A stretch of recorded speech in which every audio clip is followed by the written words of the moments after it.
La imagen que deja José Luis Ábalos este miércoles en el Tribunal Supremo es la de un exministro, todavía diputado, que prefiere el silencio. El que fuera secretario de organización del Partido Socialista ha optado por acogerse a su derecho a no declarar. Un gesto que, más allá de la estrategia judicial, también tiene una evidente lectura política. Quien fue uno de los hombres fuertes de Ferraz no tiene hoy ni voz ni defensa, aunque sí podría tener mucho que contar. La Fiscalía no ha pedido prisión provisional, pero sí lo han hecho las acusaciones populares. El magistrado decidirá si el silencio de Ábalos pesa más que los indicios en su contra, indicios que, por cierto, han aumentado según la propia Fiscalía. Mientras tanto, las justificaciones del que fuera ministro se reducen a una queja formal. Se considera indefenso porque el magistrado le obliga, dice, a comparecer con un abogado al que él mismo ha renunciado hace apenas unos días, el lunes, por diferencias, dice, irreconciliables. Así Ábalos se marcha sin decir ni una sola palabra sobre esos más de 95.000 euros que siguen sin explicación. A unos metros del hemiciclo, por cierto, la trama se amplía. En el Senado, Carmen Pano acudía bastante temprano a la comisión Koldo, tan temprano que ni los medios ni muchos senadores habían llegado aún. Lo que sí llegaron fueron las confirmaciones. Pano ratificó ante los senadores lo mismo que ya había declarado ante el magistrado, que trasladó esos 90.000 euros en efectivo a la sede del Partido Socialista, que lo hizo por Víctor de Aldama, además, que es el empresario clave en esa trama de hidrocarburos y de mascarillas. Todo según su testimonio, organizado con la ayuda logística de otro empresario, de Claudio Rivas, que puso vehículo y chofer. Pano, eso sí, ha decidido no declarar por respeto a la comisión y por recomendación de sus abogados, que le recuerdan que cualquier palabra suya podría perjudicar en los procesos abiertos en la Audiencia Nacional y también en el Supremo. Los sobres con billetes, según la Guardia Civil, existieron, ya lo saben. Lo que ahora se discute es hasta dónde llegaba esa cadena de mando de ese dinero. Y cuando las miradas llegan a Ferraz, aparece el presidente del Gobierno. Pedro Sánchez le preguntaban este martes, le preguntaba a Ángels Barceló en los micrófonos de Cadena SER en Hoy por Hoy, y reconocía haber recibido dinero en efectivo de su partido en alguna ocasión. No como parte de una trama, claro, sino como reembolso de gastos, comidas, taxis, viajes. En fin, lo importante, dice, es que sea legal. Un argumento que pretende cerrar el debate, aunque tampoco sin despejar del todo las dudas, porque si algo llama la atención no es tanto el reconocimiento del presidente, sino el contexto en el que lo hace, justo cuando el partido que dirige está bajo la lupa por esos sobres de dinero que recibían algunos de sus dirigentes y asesores. Sánchez defiende que las cuentas cuadran y que todo se ajusta a la ley de financiación de partidos, pero la pregunta que queda en el aire es contable y también política, porque en un momento en el que la UCO de la Guardia Civil detalla en casi 300 páginas un sistema de pagos opacos, no parece suficiente con decir que lo importante es que sea legal. Así, tres protagonistas, Ábalos, Carmen Pano y Pedro Sánchez, componen hoy una fotografía incómoda. El silencio del primero, la confirmación de la segunda y la justificación del tercero. Un retrato que, más allá de los tribunales, dibuja la erosión de credibilidad dentro del propio Partido Socialista y con el dinero en sobres que se convierte en el hilo conductor.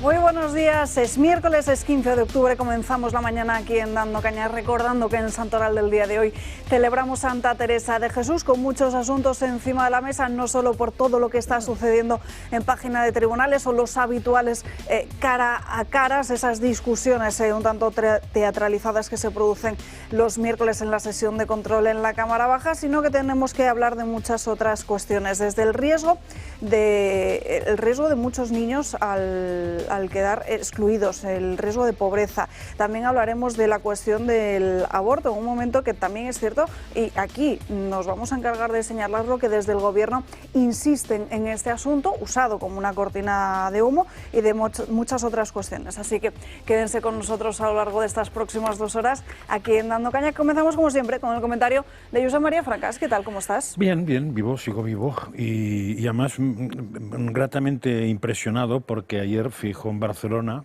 ciudad que me recuerda mucho tiempo de mi vida, presentó lo que se llama el Plan Nacional para una Inmigración Legal, ordenada y mutuamente beneficiosa. Ya me gusta que le llamen inmigración, porque esta mañana el presidente de gobierno se ha hartado otra vez de hablar de migrantes. Exactamente no sé yo a qué se refiere. Pero, en fin, aquí hablan de inmigración, que es incluso lo que estudié yo en el bachillerato, ¿no? El plan, si uno se lo lee, está muy bien.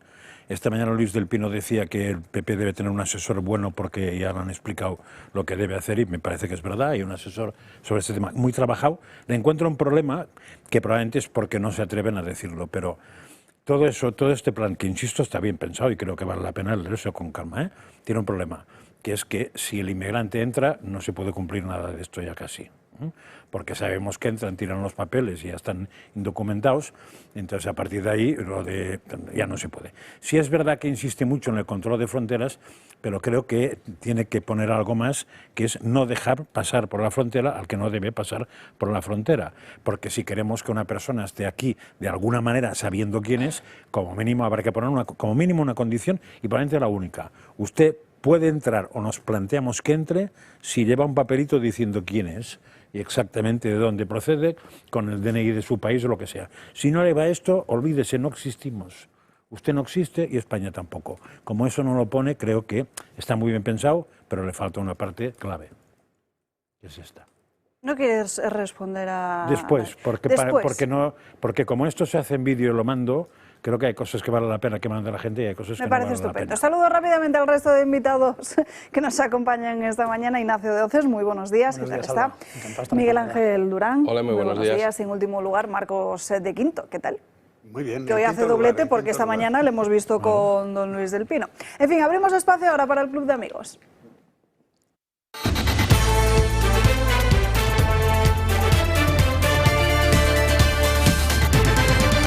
Pegarlo.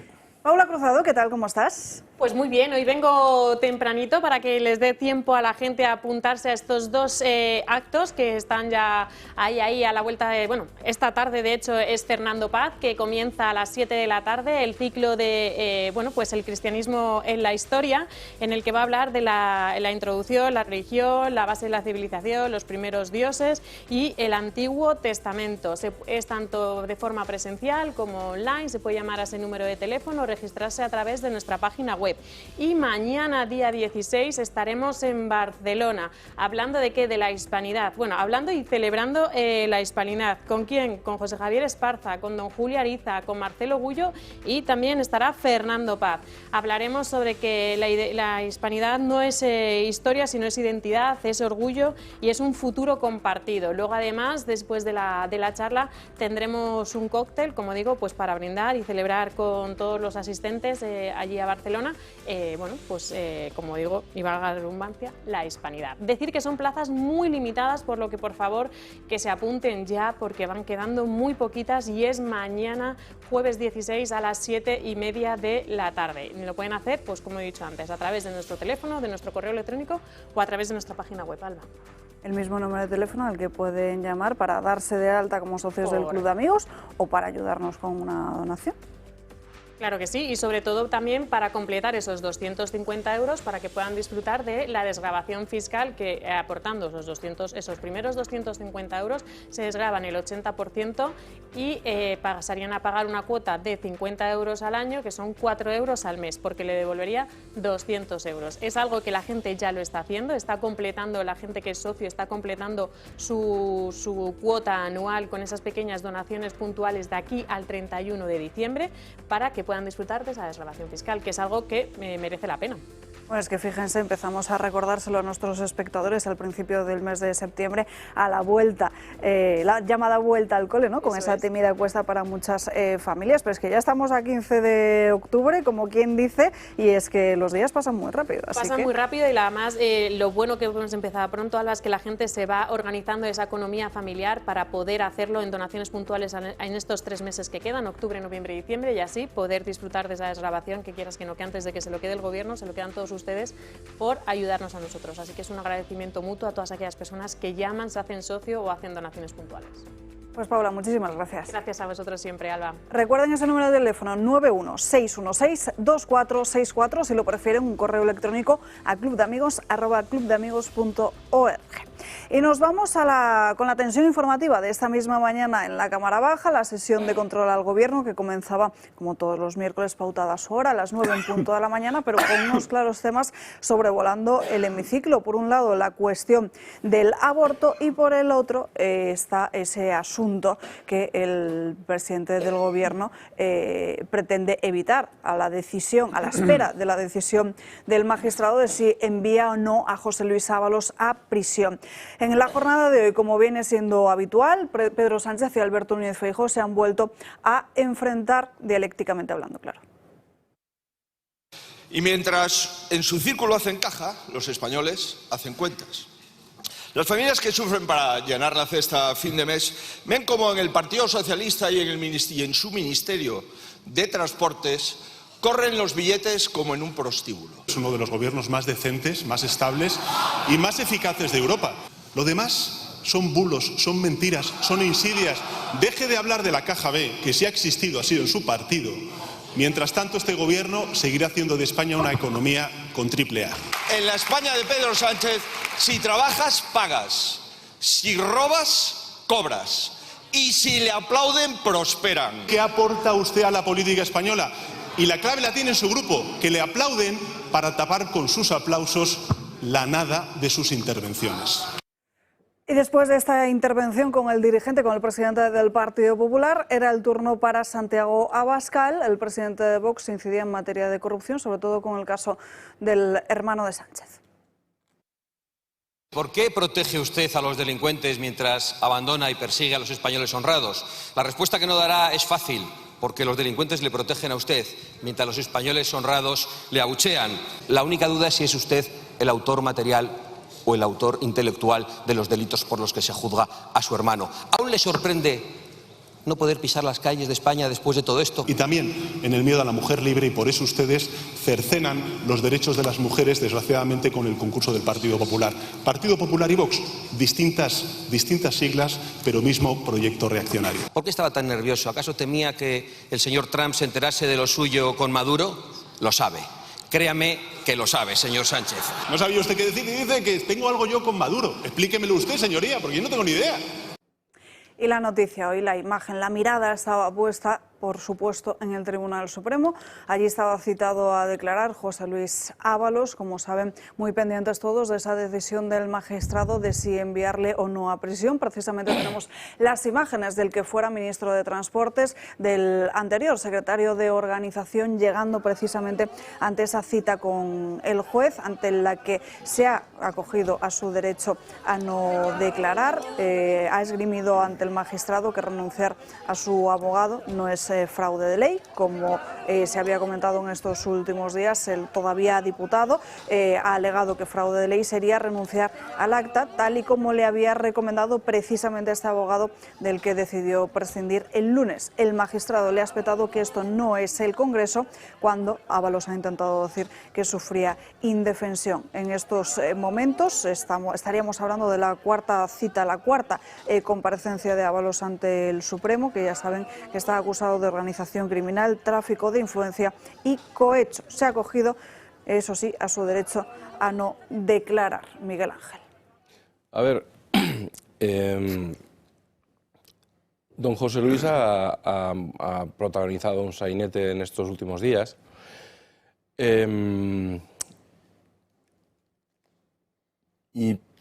Pero yo creo que por el sainete y por la falta de solicitud por parte de Fiscalía Anticorrupción de su entrada en prisión, probablemente esta vez también se vaya a salvar. ¿Qué ocurre? Que el derecho constitucional a la defensa y a designar a tu propio abogado es, por así decirlo, es sacrosanto, de forma y manera que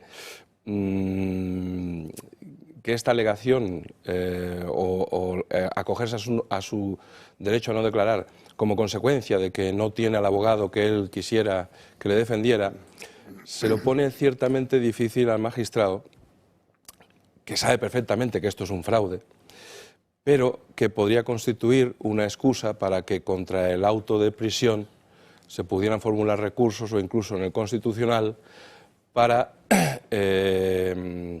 pues afear la conducta de que no declaró y no pudo aclarar las cuestiones que el informe de la UCO ha puesto en evidencia, pues porque no tenía el abogado que él había o que era de su confianza. Lamentablemente, nuestro ordenamiento jurídico es garantista, en este sentido para los chorizos, pero también es garantista para quienes no han cometido delitos, y eso hay que respetarlo, de forma y manera que, en primer lugar, yo creo que el magistrado ha hecho muy bien en no permitir suspender nada, pero yo creo que por la treta de don José Luis Ábalos, y pese a que las acusaciones particulares o populares piden su ingreso en prisión, yo creo que va a ser difícil, aun cuando en la justicia es como en la lotería, no iba a decir la lotería, pero en muchas ocasiones, en estos casos tan importantes, pues uno no sabe realmente qué va a suceder, pero yo apuesto porque le van a mantener las mismas medidas o a solicitar en todo caso alguna fianza económica, pero que don José Luis me sorprendería que hoy entrase precisamente por la treta que ha llevado a cabo en estos últimos días. Marcos. Bueno, yo creo que vamos a verlo esto en muchos de los procedimientos que circundan a Pedro Sánchez. Y vamos a ver que van a estar todo el rato colocando trampas en el procedimiento, porque yo creo que son más culpables de lo que ya lo parecen, que es mucho, y que su única posibilidad es posteriormente que sean anuladas las condenas en el Tribunal Constitucional. Por lo cual, todas las zancadillas y todos los palos en la rueda que puedan meter dentro de los procedimientos es la estrategia de ellos. Porque, de hecho, con la exclusiva que ayer sacó de Objective, se confirma lo que Carmen Pano absolutamente dijo, que además dijo en unas bolsas de plástico, además dijo el 80% en billetes de 50. Hoy sale precisamente en The Objective esa foto de las bolsas entonces de sale plástico. La foto, entonces resulta que lo que Carmen Pano en su día testificó se ha visto perfectamente que era cierto. Entonces las cosas se van viendo que todo coincide, lo que Aldama ha dicho, lo que dice Carmen Pano, y entonces, pues bueno, su única salida, su único recurso es esto, hacer trampas dentro del procedimiento y rezar al Tribunal Constitucional para que finalmente les solucione los temas. Sí, que nadie se lleva engaños. O sea, Ábalos necesita a Sánchez y Sánchez necesita a Ábalos. Esa es la confabulación entre ambos. Porque, claro, si Ábalos habla demasiado, salpica a Pedro Sánchez, secretario general del Partido Socialista. Sin más. Claro. Y Ábalos necesita que Sánchez, en fin, desde el poder, aminore las posibles consecuencias, bien sea con presiones al Poder Judicial o bien sea, como muy bien habéis apuntado, a través de dificultades en el procedimiento para que se vulnere de alguna manera el artículo 24 del texto constitucional, luego se invoque dicho precepto para que luego el Tribunal Constitucional diga que se ha incurrido en una serie de vulneraciones de un derecho fundamental y, por tanto, se alcance la impunidad, como por desgracia ya este país tenemos bastantes casos con los llamados ERES de Andalucía, con 800 millones de euros malversados y se han ido de rositas. Y también, por otro lado, que es la promesa, quizás, del Partido Socialista, en un momento dado, llevar la figura del indulto al Consejo de Ministros y en 4, 5, 6, 8 años indultar a Ábalos o las personas que puedan caer en este procedimiento y, sinceramente, no va a levantar una manifestación de 200.000 personas en España. Por desgracia, esa sería la consecuencia natural. Por tanto, yo creo que esa es la confabulación entre Ábalos y Sánchez, entre Sánchez y Ábalos y el Partido Socialista. Es decir, intentar conseguir que exista un error procedimental, un error judicial que lleve a la posible impunidad, o en su caso, utilizar la figura, el instrumento del indulto para, una vez sea condenado, realmente pase esto. Y por eso yo creo que no está hablando Ábalos.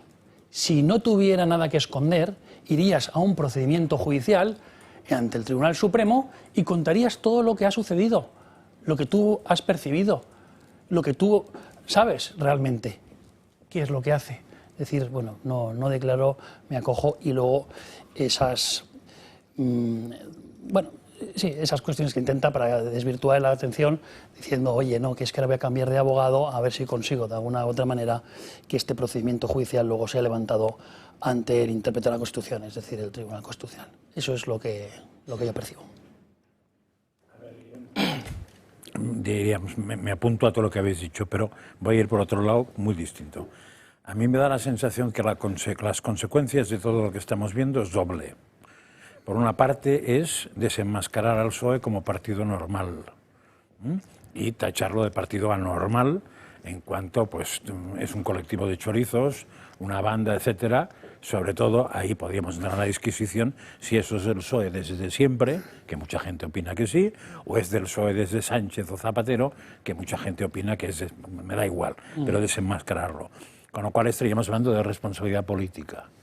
Y en cambio, por otro lado, está la responsabilidad jurídica de que esos señores, uno, otro y todos los que vayan saliendo, pues no solamente devuelvan el dinero, sino que purguen por lo que han hecho. La segunda parte no va a ocurrir jamás, no hay que preocuparse.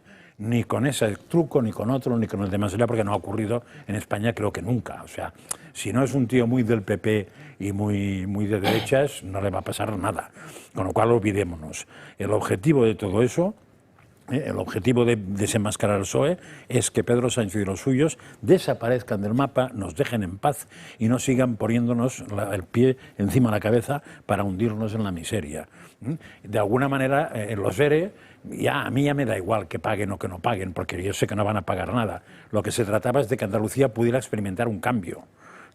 Ya cambió, o sea, estamos de siglas, pero no de políticas. Ya, pero cambió y estamos en una historia nueva que se puede rectificar, ir para un lado y para otro, donde sea, pero al menos no está el planteamiento que había antes, que era eso sí que era colonización total de una región o de una comunidad autónoma. En ese sentido, pues bien, que avancen todos los procesos y que nos libremos de este pájaro llamado Pedro Sánchez y toda su cuadrilla cuanto antes y estaré feliz. Pero tienen que pagar. Sí, pero no van a pagar. Bueno, yo espero que sí, para eso Vox está personado en todas las acciones judiciales, precisamente. Ojalá paguen, pero la experiencia es que que no me preocuparía tanto de eso, que sería muy importante que pagaran, porque lo que sería eficaz es fundamental. Es que devolvieran y pagaran. Y eso es lo que tendría que hacer el siguiente gobierno. No tapar alfombras, sino levantar y que el que la hace la haya pagado. Pero parece que todavía quedan muchas alfombras por levantar. José Luis Ábalos, antes de acudir a esta cita en el Tribunal Supremo, le comentaba a OK Diario en una conversación informal que sería un absoluto escándalo que un diputado pudiese entrar en prisión. Era una de las posibilidades, es una de las posibilidades que está en el frente del día de hoy. Veremos qué es lo que finalmente pasa. Aquí parece que la opinión está muy clara, por lo que nos decía también Miguel Ángel Durán, saldrá por esa misma puerta en la que ha entrado, pero sí que es cierto que hay que seguir el rastro del dinero. Y ese dinero nos llevaba a países fuera de España para considerar, María Vallejo, muy buenos días, que había un claro riesgo de fuga, ¿no? Sí, así es, Salva. Todas nuestras miradas esta mañana están en el Tribunal Supremo por esa declaración. El exministro se ha negado a declarar, pero durante estas últimas horas ha sobrevolado esa idea de una entrada en prisión por posible riesgo de fuga. Estamos muy pendientes de si esto va a suceder o no, pero no hay que dejar de preguntarse dónde está ese dinero. Colombia, Perú y Panamá son los 3 países donde la UCO tiene puesta la lupa en este presunto caso de corrupción. El rastreo con el país colombiano viene derivado de un terreno que el exministro había comprado por más de 750.000 euros. No solo eso, sino que según el último informe, Ábalos usa a su hijo como testaferro y fue allí en Colombia donde presuntamente esconde parte de los 470.000 euros que les dio al Dama. En cuanto a Perú, recordemos que en esta trama se investiga también a Fiadelso, que es una ONG que fundó el mismo Ábalos en 1992. Esa ONG emprendió casi 40 iniciativas allí, todas ellas obras públicas y cuyo valor asciende a casi 900.000 euros. Sin embargo, según el informe elaborado por la UCO, Ábalos se llevó 2,3 millones de euros a ese país. Por otro lado, se investiga también cómo Ábalos mandaba dinero a una peruana que le gestionaba un inmueble que tenía en Chimbote. Además, según un informe de la Oficina de Investigación del Fraude, desveló también la existencia de una red de intermediarios en la compra de mascarillas por parte del Ministerio de Transportes durante la etapa de Ábalos. Pues casualidad o no, algunos de esos mediadores disponían de cuentas en Panamá, otro de los países señalados en esta investigación. investigación. Esas serían, por tanto, esas pistas que se estarían siguiendo para conocer el rastro del dinero de José Luis Ábalos. Gracias, Marien. Y además de todo esto, no solo está José Luis Ábalos, sino también Ángel Víctor Torres, porque, atención, en las próximas horas podría entregar la UCO un informe muy interesante al magistrado del caso Koldo en materia de los movimientos que tuvo el entonces presidente de Canarias acerca de las mordidas en el caso, en ese momento de la pandemia, pero también de las concesiones al frente de un ayuntamiento canario. El Tribunal Supremo rechaza la renuncia del exministro de Transportes, José Luis Ábalos, a su abogado, José Aníbal Álvarez, por considerar que se ha hecho en fraude de ley, con el único objetivo de forzar la suspensión de la declaración ante el juez. El magistrado además ha mantenido el día de la declaración de Ábalos para hoy miércoles 15 de octubre y ya avisó de que habría una vistilla para revisar las medidas cautelares y decidir si le envía a prisión. Las investigaciones de la UCO no cesan. El informe sobre Ángel Víctor Torres es inminente. El documento elaborado por los agentes de la Guardia Civil sobre las conexiones del ministro con los miembros de la trama corrupta puede ser un nuevo golpe para el gobierno. Recordemos que el empresario Víctor de Aldama aseguró haber puesto a disposición de Torres un piso en la calle Atocha de Madrid para mantener, según él, encuentros de determinada naturaleza. Según fuentes socialistas, genera pánico la idea de que exista cualquier prueba que demuestre que esas afirmaciones son ciertas, admitiendo que la cuestión feminista es la que más temor les genera y que Sánchez le dejará caer si hay un nuevo escándalo con mujeres, como ya hizo con Ábalos. Pero si el documento solo aborda la gestión de la compra de las mascarillas, la trama de los hidrocarburos o su pasado en la alcaldía de Arucas, el presidente le mantendrá en el cargo, únicamente para evitar una crisis de gobierno. Marcos. Sí, bueno, antes habías sacado una frase de Ábalos que decía sería un escándalo que un diputado entrara en prisión. Sí. Esto es realmente cómo se está retorciendo los conceptos y el lenguaje en este país. Lo que sería un escándalo es que si un diputado comete un delito, no entrara en prisión. Eso es lo que es un escándalo. Lo que es un escándalo es que si alguien comete fraude, malversación, que es a lo que nos quieren acostumbrar, no entrará en prisión. Igual que no ha entrado en prisión Griñán, igual que no han entrado en prisión los del ERE, igual que lo que decía Francas, que nadie paga por ello. Ha habido gente que no trabajaban en las compañías donde se hacía, las empresas donde se hacía el ERE y han cobrado ese ERE. Que lo devuelvan, que lo devuelvan. Eso es lo que es un escándalo. Y yo creo que lo que se trata es de acostumbrarnos a esto. Y luego existe ese buenismo, porque de hecho hay gente que durante la gestión socialista en Andalucía, pues sin tener titulaciones han cogido y han copado puestos de funcionarios que no deberían de alcanzarlos. El problema es que cambian luego los gobiernos y no sucede nada, porque esos gobiernos nuevos mantienen a esa gente que cobró en su día los ERES ilegalmente, que se han puesto como funcionarios sin tener que cumplir todas esas cosas. Entonces yo creo que eso es lo que es absolutamente indigno. Y la sociedad española tiene que espabilar, porque no podemos aceptarlo. No podemos aceptarlo como borregos. Nos quieren acostumbrar a que eso es aceptable, porque mientras delincan políticos, entre ellos se perdonan. Y yo creo que el cambio que necesita España es decir, basta ya de esto. Hasta ahora sí, tienes toda la razón, pero tenemos que decir, se acabó ya. Y ahora van a pagar hasta el último euro, y además que no prescriban esos delitos de corrupción por parte de políticos, porque es el dinero de todos nosotros. Lo que se ha terminado es este primer bloque de programa. Nos vamos a ir a una breve pausa de publicidad, pero antes Josep María Francas, que creo que quiere hacer una pequeña referencia. Sí, es que me ha llegado, creo que por segunda vez, la carta de un televidente de Ciudad Real que se llama Andrés, etcétera, etcétera. Como es la segunda vez que me escribe, pues quiero contestar. He encontrado dos inexactitudes en la carta y me parece importante decirlas, porque en un momento determinado dice que yo tuve la desvergüenza de no contestar a la primera, cosa que no es verdad. No sé en terminología de Pedro Sánchez si que sería un error o que sería eso, pero algo pasó, porque sí contesté desde este programa directamente, a pesar de que he preguntado, me dijeron, mejor que no lo hagas, yo creo que hay que ir de frente y contestar. Sí contesté desde el programa y además, porque claro, se me pone a caer de un burro. Digo que se va a caer el burro porque leeré solo una frase que me dicen que me he criado en una cuadra rodeado de cerdos, galinas, burros y conejos. Entonces, hombre, no me dieron ganas de contestar por escrito a una cosa así parecida a esta. Si quieres lo hablamos después. No, simplemente la contesto aquí directamente porque, evidentemente, como a veces se me suelta la lengua y soy consciente de que no es ejemplar, pues pido disculpas sin más problemas.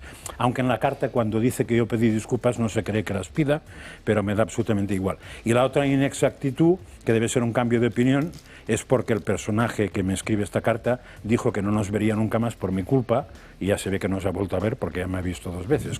Pero eso supongo que es un cambio de opinión a bien, porque ver el programa, aunque esté yo, que sobre, pues el resto de gente le ilustrará francamente bien. Por lo demás hay un refrán que no entiendo, pero bueno, tampoco pasa nada porque lo he buscado por internet y no lo pillo. Y solo coincido en una cosa con él, porque dice que no sabe cómo no me han echado de Intereconomía. De Intereconomía es difícil porque no existe, pero del Toro o de este programa, pues yo tampoco lo sé. Lo malo es que te va a volver a escribir otra vez. En fin, son las 12:30, dennos un poquito de margen, un poquito de cintura también, que estar muchas veces defendiendo aquí ciertas posiciones también es difícil, sobre todo en el panorama en el que nos encontramos, y es normal que a uno muchas veces se le vaya un poquito de madre y suelte de vez en cuando un taco, en línea, por supuesto, con el enfado general, que yo creo que muchos de ustedes también comparten con nosotros, y aunque debemos mantener una posición correcta, elegante y lo más educada posible, muchas veces también somos humanos y cometemos errores. En fin, primera pausa de publicidad, enseguida volvemos.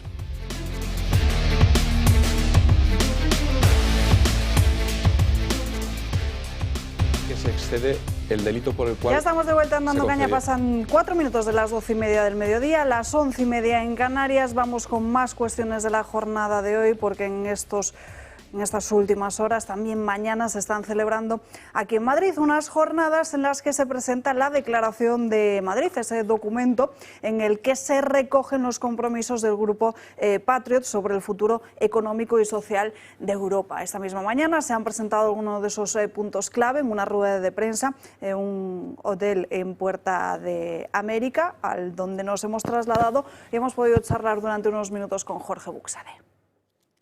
Nos encontramos con Jorge Buxadé, jefe de la delegación de Vox en el Parlamento Europeo, en el Ecuador de los Study Days de Patriots, en el que se va a presentar. Estáis presentando esa Declaración de Madrid en el que asentáis las bases para el futuro económico y social a nivel europeo. ¿Cuáles son esas bases? ¿Por dónde pasan las principales líneas?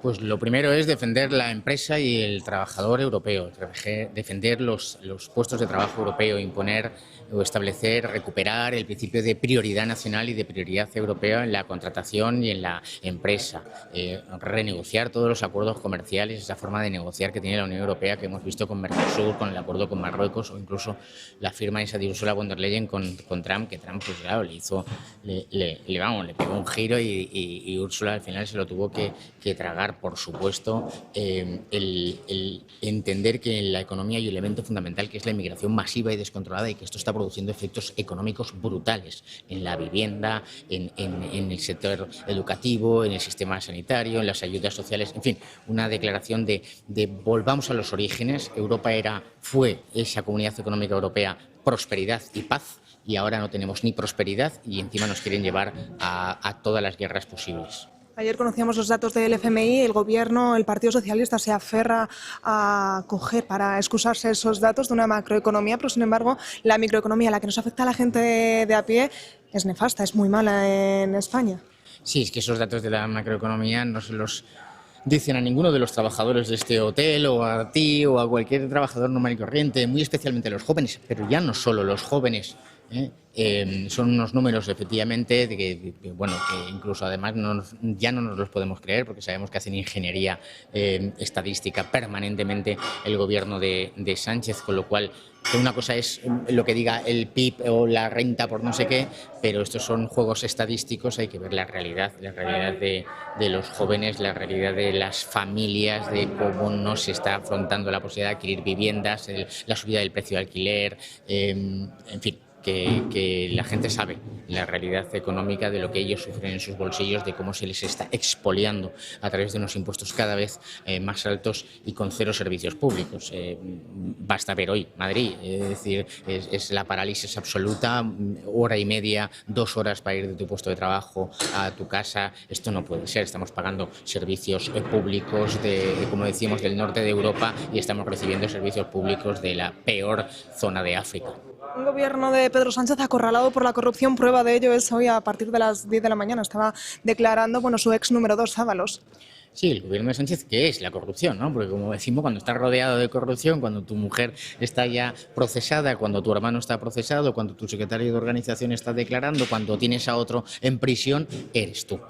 Tú eres la corrupción y, por tanto, bueno, esta es la realidad. El tipo sabe capearlo porque va cediendo cualquier cosa. Ahora nos hemos enterado de esa barbaridad que es cerrar centrales nucleares en Extremadura, pero mantener las centrales nucleares en Cataluña porque las tienes que pactar con los partidos separatistas. En fin, Sánchez es el peor presidente de la historia. Cuando Santiago Abascal decía esto hace 4 años, prácticamente toda la prensa española, por supuesto el Partido Popular y todos diciendo qué barbaridad que ha dicho Santiago, y ahora creo que no hay ni un solo español que no sepa que Pedro Sánchez es el peor presidente de la historia de España. Y el Partido Popular cada vez se quiere alejar más de Vox, pero sin embargo su discurso cada vez es más similar. El tema de la inmigración es un ejemplo. Sí, yo no me voy a dejar barba. Como decía ayer Santiago, pues yo creo que Feijóo sí que va a dejarse barba. Ya se ha quitado las gafas, le copia los discursos. Ellos están la función esa del ordenador de copiar y pegar es lo que están haciendo, pero es que olvidan que la política no es una cuestión de papelitos y de colocar noticias en los medios de comunicación, sino de convicciones. Tú puedes copiar y pegar lo que dice Santiago, pero si no tienes las convicciones firmes de Santiago de defender la identidad, las fronteras y el empleo de los españoles, no eres nada creíble. Jorge Buxade, muchísimas gracias por atender de nuevo al Toro Televisión. Gracias a vosotros. Minutos precisamente hablaremos de ese plan de inmigración ilegal presentado en el día de ayer por Alberto Núñez Feijóo. Sin embargo, creo que Marcos de Quinto quería añadir algo al respecto. Era una pequeña observación porque leía que teníamos ahí en pantalla el titular: el FMI no muestra la realidad de los españoles. La verdad es que sí lo muestra. Es decir, los datos que el FMI acaba de hacer públicos, primero, te muestran que el PIB el de España lleva estancado desde 2019. Otro tema es que te cuenten cuánto ha crecido en el último año. Pero desde 2019, que es cuando llega al poder Sánchez, está estancado. También muestra que tenemos la mayor tasa de paro de toda la tabla. Es espectacular. También te muestra los datos del FMI que tenemos la mayor inflación, pues estamos por encima de inflación de la media europea, y que el déficit también supera al de la media de la eurozona. Luego, los datos están ahí del FMI. Otro tema es lo que quieren vendernos y lo que no quieren que veamos. Pero lo que es el dato bruto está ahí perfectamente, cualquiera lo puede ver. Es que es curioso que se habla de que ayer mismo en todas las tertulias... Debate de la macroeconomía. Todos, que la macroeconomía va como un cohete. Dices, pero a ver, ¿usted qué defiende? ¿Para usted qué es la macroeconomía? ¿Solo el PIB? ¿O el paro es macroeconomía o es microeconomía? ¿La deuda es macroeconomía o microeconomía? Porque me parece que no es microeconomía. Economía, ni la deuda, ni el déficit, ni el paro, ni todo eso. Macroeconomía son muchas cosas.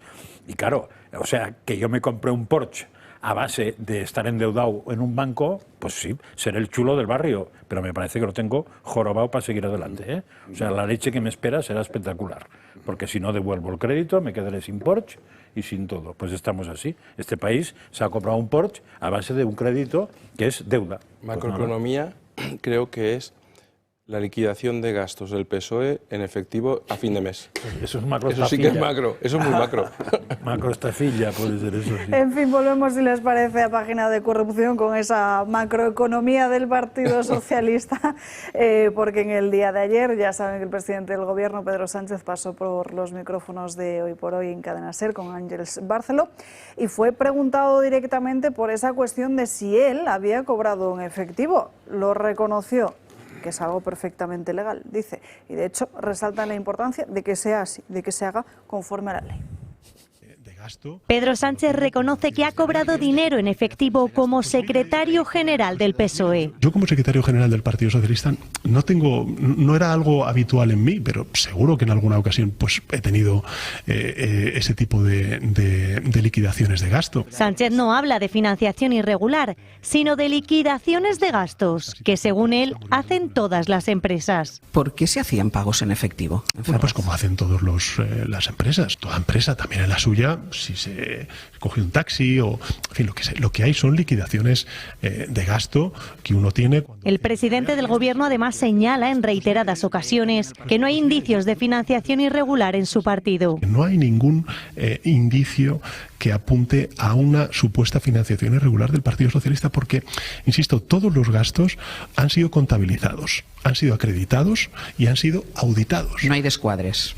No hay descuadres. Unas declaraciones que contrastan con estas imágenes, que demuestran la existencia de las cajas de folios que solicitaba Ábalos a su asesor Koldo García y que aparece en el informe de la UCO sobre el análisis de su patrimonio. Cajas llenas de dinero en efectivo, centenares de billetes, que no folios, de 50 euros. El entonces ministro de Transportes atesoraba este dinero bajo llave en un armario detrás de su escritorio, en su despacho oficial. Dentro había cajas, bolsas de plástico y carpetas llenas de fajos de billetes, atados con gomas elásticas. Y mientras Sánchez insiste en negar cualquier irregularidad, sale a la luz una imagen reveladora, la foto inédita del 60 cumpleaños de Ábalos, celebrado en el restaurante de Aldama, con el presidente situado a la derecha de la foto, con toda la plana mayor del gobierno. Una vez más, Pedro Sánchez, rodeado de los protagonistas de la trama que amenaza con salpicar a todo el Ejecutivo. Bueno, también en estos últimos días se ha hablado mucho de Ángel Víctor Torres, como le decía. De hecho, en el día de ayer conocíamos una información de que si había algún escándalo del ministro canario con mujeres, le cesaría inmediatamente. Y de hecho, precisamente, esa es la estrategia de Ferraz en estos momentos. Medidas para favorecer o para beneficiar a las llamadas mujeres prostituidas, es decir, a las prostitutas, para tapar precisamente la falsa bandera de feminismo de Ferraz.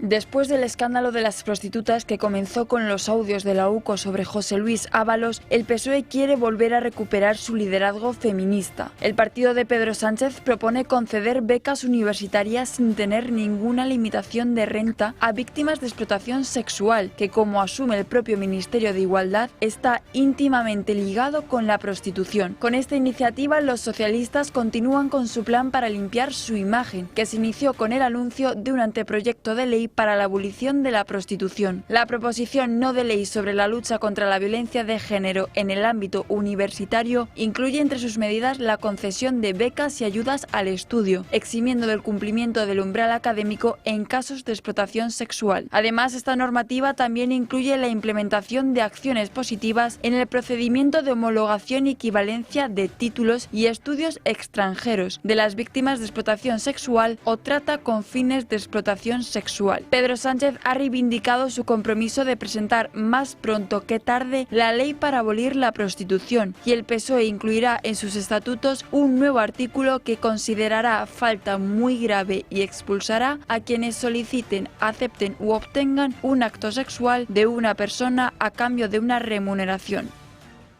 Bueno, desde luego, Marcos, medidas todas ellas un poco propagandísticas, sí, ¿no? Para tapar cómo trataban a las mujeres. Totalmente. Yo me estaba planteando que si bien la ley de amnistía se la redactó el propio Puigdemont con su abogado Boye, digo, a ver si todas estas medidas que está preparando Sánchez se las ha preparado Sabiniano. O sea, no lo sé, pero que todo podría ser. Esto es un tema muy curioso, pero efectivamente es de nuevo cortina de humo, porque si realmente quisieran atajar con el tema de la explotación, que no digo yo el de la prostitución, sino el de la explotación, que es el tema grave, realmente, pues bueno, debería de también tocar el Código Penal y debería de tocar otras cosas.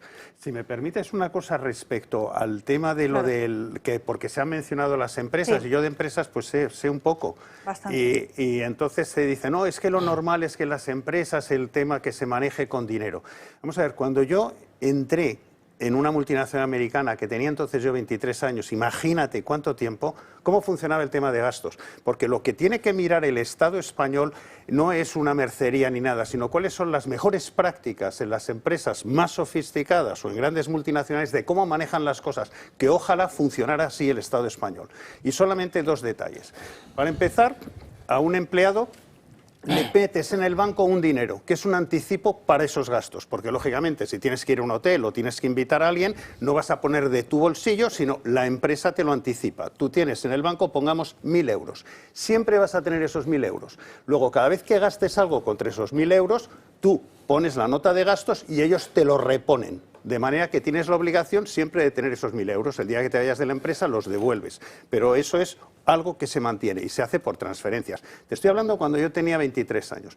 Y luego cosas serias, porque cuando la empresa te está dando a ti algo que no te cobra, es una remuneración en especie. Y el otro día yo comentaba que hay 2 ministros de este gobierno de Sánchez que tienen una casa al lado del Congreso donde, curiosamente, yo tengo un piso que alquilo por 8.500 euros al mes y ellos viven en 2 pisos en ese mismo edificio.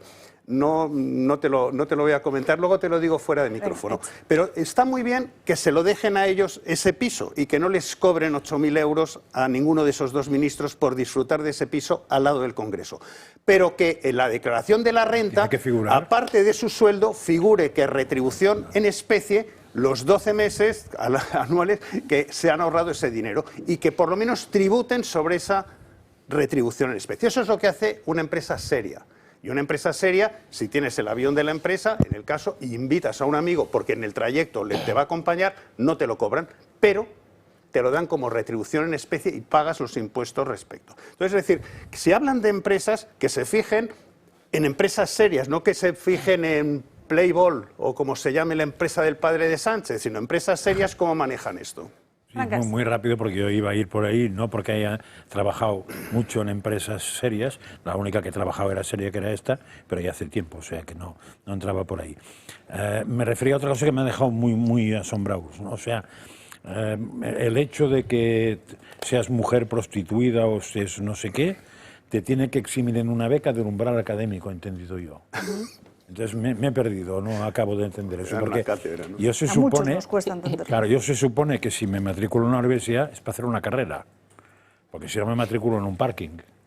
Entonces, si el umbral académico no sirve para la beca, quiere decir que yo me puedo matricular año tras año sin acercarme ni siquiera a la universidad para nada, que alguien me va a pagar la universidad para que yo figure como aparcado en aquella universidad. Eso es un concepto de universidad un poco moderno, ¿eh? O sea, en general no, las universidades no estaban para esto. Pero, en fin, puede ser que ahora mismo esos señores hayan descubierto, o la ministra de turno, que la universidad, lo que hizo ella, era una cosa parecida a esta. No sé si habías pedido la palabra. No, Miguel Ángel, sí. ¿te parece? No, yo creo que el presidente llega tarde porque, en términos de facilitar los estudios a las personas que se dedican a la prostitución, José Luis Ábalos ya le lleva la ventaja, porque ya le pagó los estudios a Jessica. Es decir, el primero trabajos en estudios. Eso es. Y yo creo que en el testamento de Sabiniano venía todo lo que ahora está poniendo en marcha, como bien dices.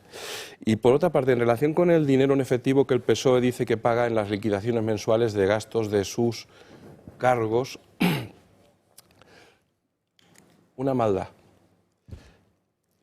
Dice el presidente del Gobierno que es lógico que el PSOE pague los gastos, los tickets, las facturas en efectivo que los cargos del PSOE llevan cada mes al partido para que se le paguen. Pero se me ocurre a mí, oiga, ¿nos encontraremos con alguna sorpresa si le pedimos a esos cargos que acrediten de dónde sacaron el dinero con el que primero pagaron esos gastos y que a lo mejor no salía del banco suyo? Es decir, ¿con qué dinero pagaban esos tickets? No vaya a ser... Sí, pero es que hay muchos cargos que han salido en esta semana del Partido Socialista diciendo, a mí también me lo pagaban, eso es absolutamente normal, lo hacen todas las empresas. Díganos ustedes de dónde sacaron el dinero con el que pagaron inicialmente esos gastos. No vaya a ser que no salía de su banco, sino sino otra cosa que he pensado mal yo. Me gustaría saber si esta gente esos gastos los pasaba a una o a dos instituciones. Uy, sí, porque puede pasar fotocopias a uno. Que lo pasaran al Congreso y lo pasaran al partido. Claro. También sería interesante. De todos modos, la prueba del algodón no está ahí. La prueba del algodón está en de qué caja.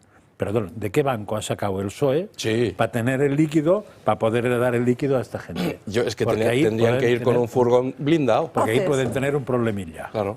Dice el presidente del Gobierno, yo como secretario general he cobrado dinero en efectivo porque es legal. Oye, ese es un genio de verdad de la naturaleza. Claro, ¿qué va a decir? Es ilegal.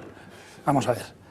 Y que las cuentas están auditadas por el Tribunal de Cuentas, cuyos consejeros los nombras tú, con el Congreso y el Senado, con el Partido Popular. De locos. Y que, ojo, el Tribunal de Cuentas, si no me equivoco, audita la información que el propio partido le traslada. Y de hecho, en el día de ayer, desde el Tribunal de Cuentas se participaba en diferentes formatos de televisión y aclaraban precisamente que ellos no eran jueces y que para indagar o investigar ciertos delitos se estaba siguiendo el procedimiento adecuado, que ellos pueden investigar, pero sí que es cierto que en este caso, pues no. Los que dicen si ha sumado bien o ha restado bien. Exacto. O sea, es cierto lo que decís, pero bueno, ¿cuál es el origen de esos fondos? Es decir, ¿es en efectivo de dónde venía? Porque sabemos que hay declaraciones de personas que decían que iban con bolsas de dinero para entregarlas en la sede del Partido Socialista Obrero Español. Ahí está el problema. Claro. Eso por otro lado. Yo me fío muchísimo más de los informes de la UCO y de las resoluciones judiciales antes que los informes del Tribunal de Cuentas. Ninguna duda. El Tribunal de Cuentas tiene instrumentos, efectivamente, el reintegro por alcance, por ejemplo, que es una de las figuras jurídicas que puede activar. Pero, hombre, sinceramente, que diga el presidente de Gobierno que es que ya fiscalizó las cuentas el Tribunal de Cuentas cuando él ha copado todos los consejeros que ha querido precisamente en sus negociaciones con el Partido Popular, pues a mí me suena a chiste. Es que lo que hace el Tribunal de Cuentas es auditar las cuentas A. Claro, no, vale, claro. Y se supone que las cuentas A deben de tenerlas bien, para no ser que sean bastante patanes. Seguramente también estarán mal, pero sí, efectivamente. El Contaplus. Entonces, claro, Precisamente, audíteme las cuentas A, perfecto, pues están auditadas. Es que precisamente la presidenta del Tribunal de Cuentas manifestó hace pocas semanas que ellos solamente auditan la contabilidad A, pero que ellos no auditan dinero negro, claro, evidentemente. Lógico.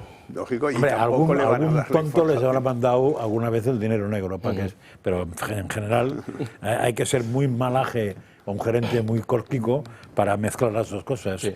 Yo creo que lo sabe hacer hasta el de la esquina, eso. En fin, nos vamos a ir a la siguiente pausa de publicidad y a la vuelta las crónicas de Manicomio de Gabriel Serrano. Aquí les esperamos.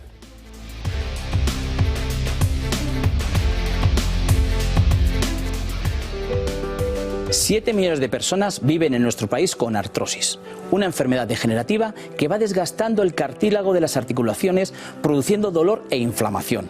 Aunque es una patología que no tiene cura, existen 3 tratamientos muy novedosos para tratar sobre todo el dolor que es tan incapacitante.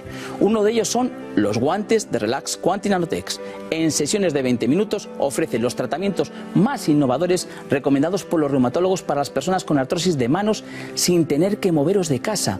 Para los que lo tenéis localizada en la rodilla, la solución es la rodillera, que utiliza ondas de radiofrecuencia que genera el calor y disminuye el dolor, permitiendo recuperar la movilidad.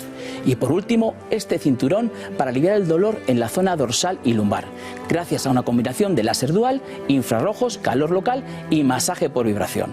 No lo dudes, llama al 900-730-122 y di adiós al dolor de manos, rodilla y ahora también de la zona lumbar.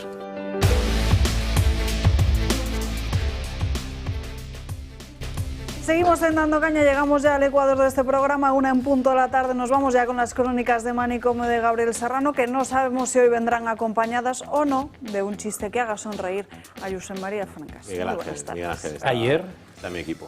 Ayer sonreí. Por eso lo digo. Por supuesto. Vaya. Sí. Pero no solo una vez, fueron 3, yo creo. No te vengas arriba. Y bueno, pero no fueron por los chistes solo, pues un hombre feliz. Ah, bueno, por eso motivo yo sonrío mucho. Claro, por supuesto. Claro. Voy a hacer una pregunta antes de empezar las crónicas, porque no sé si hay algún trance aquí. Porque ayer hablé de prostitutas. Creo que no. Y bueno, pues yo pregunto. Ayer hablé de prostitutas y Franca preguntó por prostitutos. Pues bien, vamos a hablar ahora de esa ley trans que entró en vigor. Si preguntaste, ¿los prostitutos pueden acogerse a la ley de regularización? ¿cierto? Pues bueno, vamos a hablar de la ley que entró en vigor, impulsada por Irene Montero, de la ley trans, porque han sacado unos datos de criminalidad ofrecidos por el Ministerio del Interior que son bastante llamativos. Son agresiones sexuales con penetración cometidas por mujeres. No está mal el enunciado, ¿no? Agresiones sexuales con penetración cometidas por mujeres. No sé el término en este caso que están utilizando. ¿Los? Oh, luego hablaremos también de eso, porque no lo entiendo. En el año 2019 hubo 25 y en el año 2024 ha habido 198. Estamos viendo cómo ha evolucionado y 176 delitos registrados han sido en Cataluña, que suponen el 88,8%. Este es el portal estadístico de criminalidad. Antes del 2007, las mujeres podían cometer diferentes tipos de agresiones sexuales con penetración. Uno era por introducir alguna parte de su cuerpo, una mano o algo, o en un objeto en alguna zona de la otra persona, o luego ver que se está produciendo eso y no hacer nada. Pero ahora con la evolución... por omisión. Yo lo leí pensando que por acción o por omisión. Por acción o por omisión. Muy complicado todo esto. Yo lo leí... Pues imagínate. Yo lo dejaría a la imaginación de cualquiera. Yo leí el titular y pensaba que era un error de la noticia. No es ningún error, porque así lo recogen. Las agresiones sexuales con penetración cometidas por mujeres. Y esto es el balance del Ministerio del Interior, del portal estadístico de criminalidad, que ustedes pueden acceder. Por lo tanto, con estos datos, la evolución ha sido de un 792%. ¡Wow! Hemos pasado de unas hacia otras. Y aquí vemos que Objectif ha entrevistado a una asociación feminista de Cataluña, porque allí sí vemos que ya el 88% de esas agresiones se cometen allí, que dicen que han preguntado al Departamento de Justicia y aún no han tenido respuestas sobre los datos de cambio de sexo registral entre esas supuestas mujeres, porque evidentemente no son mujeres. Son hombres que han ido al registro y que dicen ser mujeres, han cambiado el nombre y ellos dicen, bueno, pues vamos a cambiarnos el sexo y no tienen por qué haber pasado por ninguna operación. Ahora lo entiendo. Pues por eso estoy yo, Francás, para dilucidar... Por mujeres con pene. Sí, claro. Pero no, ellos han puesto penetración antes de mujeres. Entonces, en este caso, la propia asociación catalana ha estado preguntando también a Salvador Illa, diciendo, oye, danos todos estos datos, que no los tenemos. También han preguntado a Marlaska por esos datos y tampoco han obtenido respuesta. Y esto es una de las consecuencias de esas famosas leyes impulsadas por Irene Montero que decían proteger a la sociedad y principalmente a las mujeres. Pero ahora a las mujeres se les está metiendo en un saco que ellas agreden sexualmente con penetración. Pregunta aquí, que no lo tengo claro, es si un hombre... Muchas preguntas hay que resolver aquí. Si un hombre hace esa agresión sexual con penetración, si tiene mayor pena que si lo hace ese mismo hombre siendo mujer, o sea, una mujer con pene y hace ese mismo delito. Lo que seguro es que tiene pene. Pena no sé, pero... Pene, tracción. Sí. Tracciona con el pene. Es que si vamos a los cambios de... Tiene menor pena. Posiblemente menor pena, ¿no? No, menor pene te ha dicho. No, pues es que... Seguramente si es mujer menos. Por eso, si tiene menos pena para un mismo que a Salvador hecho... Illa le interpelaron para que hiciera un recuento de penes femeninos. Vale. Es que estamos hablando de esto, esto es una... Creo que nos has liado bastante. Y eso, No, es que es lioso de por sí, ¿eh? No es da culpa motivo de a reírse y a la gracia, pero que si vamos a la propia base... Pero que es serio, porque son violaciones. Serio porque el propio gobierno lo está cuantificando así. Y no solo esto, sino que ya si vamos a la base de la sociedad, que son los niños, y ese robo de la infancia, ese robo de la inocencia que está ocurriendo, porque vamos a ir ahora mismo al País Vasco, donde hay una guía transexual que están en todos los colegios. Y no sé, compañeros, si lo podemos ver, aquí estamos viendo, pues aquí te hablan de diferentes sexos, diferentes géneros que dicen ellos, y están distribuyendo un material didáctico con una polémica, pues esta guía destinada, que son niños de primaria, ¿vale? Que quiero recordar que es de 6 a 12 años, y está con una ideología transgenerista, que es un manual, además, que está financiado por la Diputación de Vizcaya. Y hay algunos ejemplos de lo que pone en el libro, que los propios niños de 6 años, repito, pueden ver, es que una pareja gay con niños por encargo, cómo normalizan diferentes situaciones que no son normales, luego banalizan otras, y luego hablan también de ciberacoso. Por ejemplo, hay una de las imágenes que hay un niño fotografiando a otra niña sin su consentimiento, y la guía lo normaliza al no corregir esta conducta. O otra foto también aparece una niña en un baño vigilada por un santo, una persona que le pone con unas alas y una aureola, pues, y sugiriendo vergüenza sobre la sexualidad femenina. Y luego nos quejamos de que en campamentos ocurran las cosas que ocurren. Si ya desde la propia sistema, la propia administración, se está implementando esto contra los niños para que ellos pues consuman su propia ideología, al final, que les están robando eso, que son niños, pues luego nos quejamos de que ocurren diferentes situaciones. Esto es corrupción de menores, literalmente. Porque los poderes públicos hoy están dando clases de educación sexual a los más pequeños, niños, que no tienen que saber nada absolutamente de sexo. Yo esto lo he visto directamente en el Congreso de los Diputados, cómo todas las fuerzas políticas, a excepción de Vox, pedían educación sexual, contenidos como este, pero a niños de 4 y 5 años. Literalmente esto pasó en la Comisión del Defensor del Pueblo el año pasado. Estos son las personas que quieren educar a nuestros hijos. Diciendo estas barbaridades, publicando estos folletos, vamos, sinceramente, estas personas ya están en la cárcel. Los que promueven y estimulan este tipo de acciones desde los poderes públicos. Por eso tampoco puede extrañar que luego, por ejemplo, las niñas tuteladas por la administración, y que muchas veces hemos hablado de este asunto, se prostituyan, porque hay una dejación total de funciones también de esa tutela por parte de las administraciones públicas de las niñas menores de edad, por ejemplo. Porque también la filosofía política de la izquierda, y además siguen citando a esta gente, a Sartre, a Beauvoir, a Simone de Beauvoir, me refiero, a Foucault, son los que querían la despenalización del sexo con menores, con niños. Sí.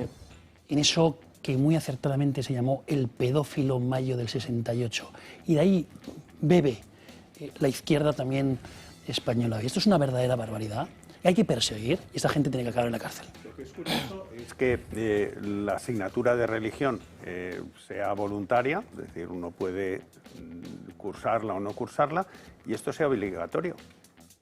Dices, bueno, o sea que como padres podrías decir, oiga, ¿quiere matricular a su niño de 4 años o de 5 años o de 6? Yo tengo una niña de 6 en este tipo. Dices, pues no quiero que esté. O sea, te permiten que todos los temas morales de religión sean opcionales, pero esto te lo meten.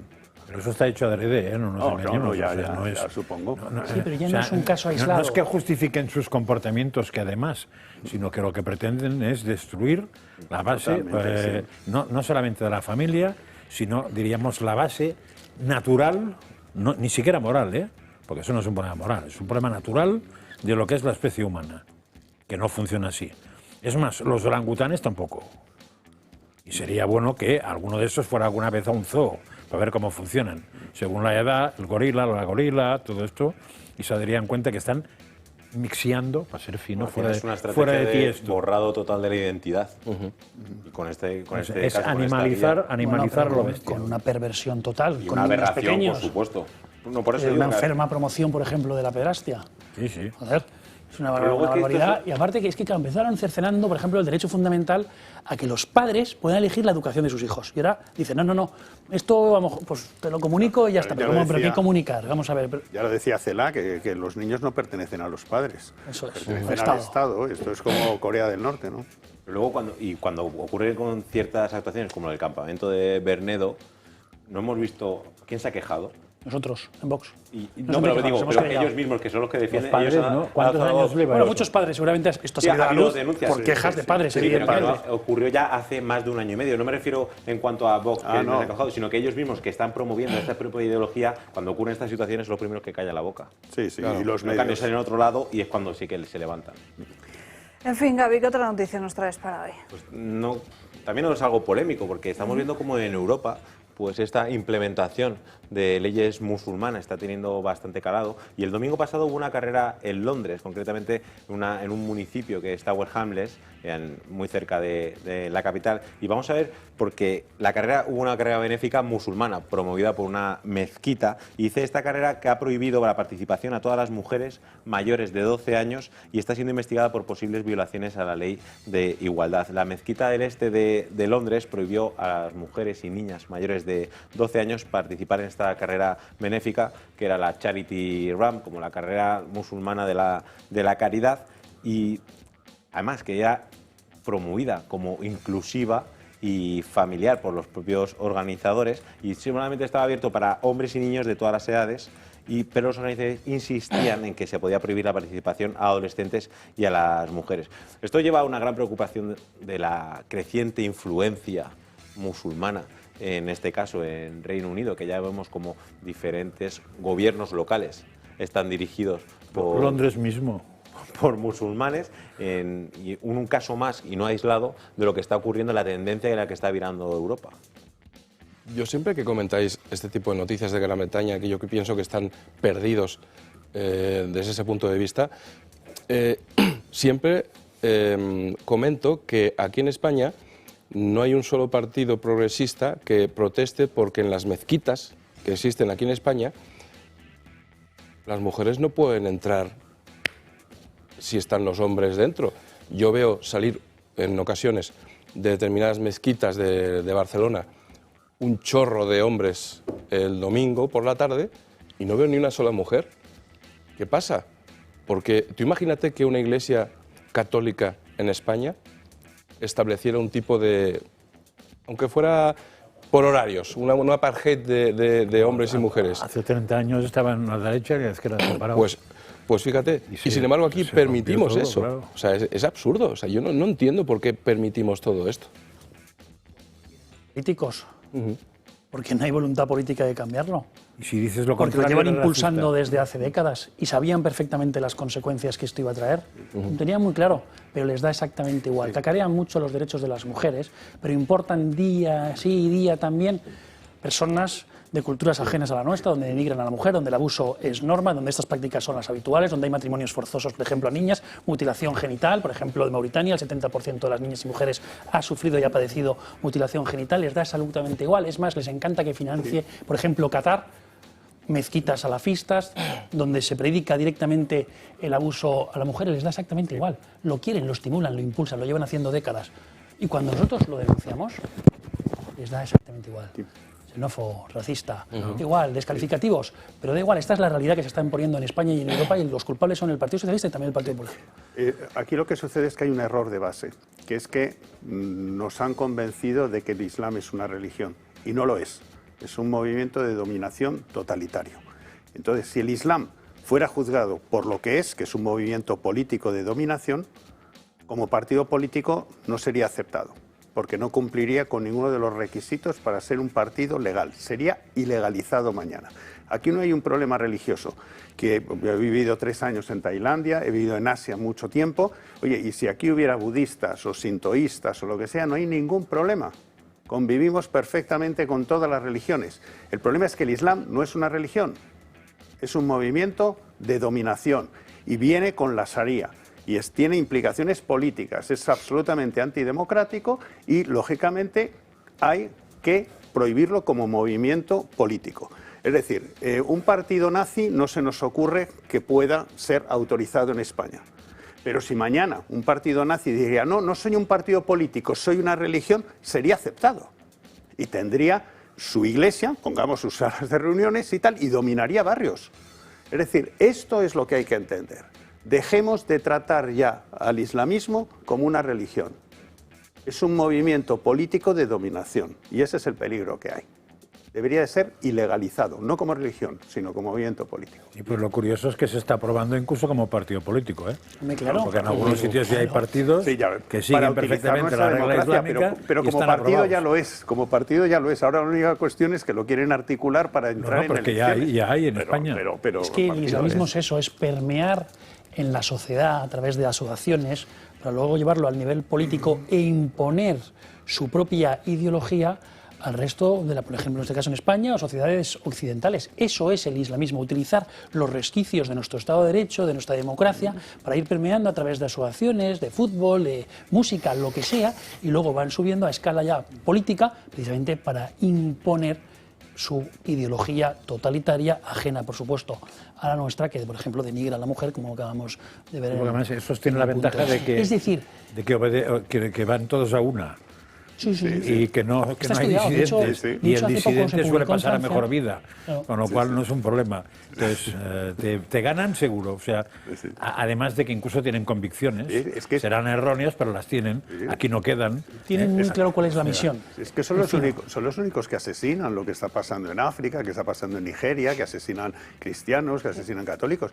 Es que aquí no es un tema de que unos seamos estrechos en el momento de ver las religiones, pero es que yo no veo aquí ningún budista que se dedique a matar cristianos o matar otros. Si podemos convivir con todos, pero es que esto es algo peligroso. Pero además, como en las altas esferas, pongamos un ejemplo de Europa, altas esferas, porque al menos ellos van de esto. Cuando denuncian, sacaron un documento sobre la peligrosidad de movimientos extremistas. ¿Sabéis quién estaba ahí, no? Movimientos católicos, universidades católicas. Estaba el CEU San Pablo, ahí también metido, la Universidad de Navarra, que por supuesto muy peligrosas. En este caso todo el mundo, que en las transacciones islamistas. ¿Pero eso quién lo sacó? Eso es un documento que salió en el Parlamento Europeo. Ah, el Parlamento Europeo.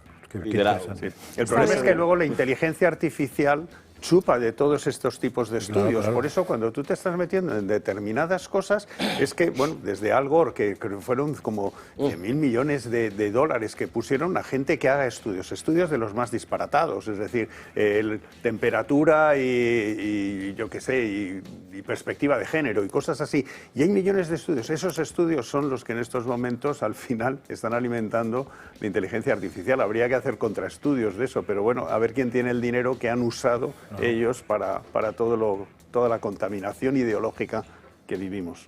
Gaby, gracias por estas no tengo chiste, pero no sé si Miguel Ángel le puedo ceder la palabra. Es un poco así, políticamente, no sé. Sabéis que a veces dicen, no, es que todos los chinos son iguales. Y no es verdad, ¿vale? No es verdad. Pero, bueno, se encuentra un ciudadano chino que se acerca a otro y le dice, maestro Lin, dice, ¿por qué la gente siempre dice que todos somos iguales? Y el maestro Lin se gira y dice, perdona, pero es que yo no soy el maestro Lin. No, muy bien. Bueno. La de Javi. Francas ha dicho está bien, como que no quiero la cosa, pero tampoco se ha reído aquí mucho. En fin, ahora sí, Gaby, gracias. Yo intento que sean malos, hablábamos de la cuestión del Islam, es una cuestión que está, desde luego, directamente relacionada con la avalancha migratoria que está sufriendo España y todo el continente europeo. En el día de ayer conocíamos cómo Alberto Núñez Feijóo terminaba de presentar ese plan que había ido mencionando a cuentagotas para poder frenar esta avalancha. Un plan que desde Vox dicen que es un copy-paste de la propuesta de su propio partido. Nosotros no queremos regularizar a nadie que incumpla nuestras leyes. Los queremos a todos de vuelta en sus países, a los que entren ilegalmente a nuestro suelo. Tolerancia cero con el delito. La pérdida de residencia será automática en delitos graves y la reincidencia no puede premiarse con la permanencia. El Partido Popular ha presentado en Barcelona su Plan Nacional para la Inmigración. Un documento que coincide con varias posturas sobre inmigración ilegal de Vox. Se han basado en 10 principios. La formación de Alberto Núñez Feijóo ha ido virando la posición sobre este tema, intentando atraer más votantes.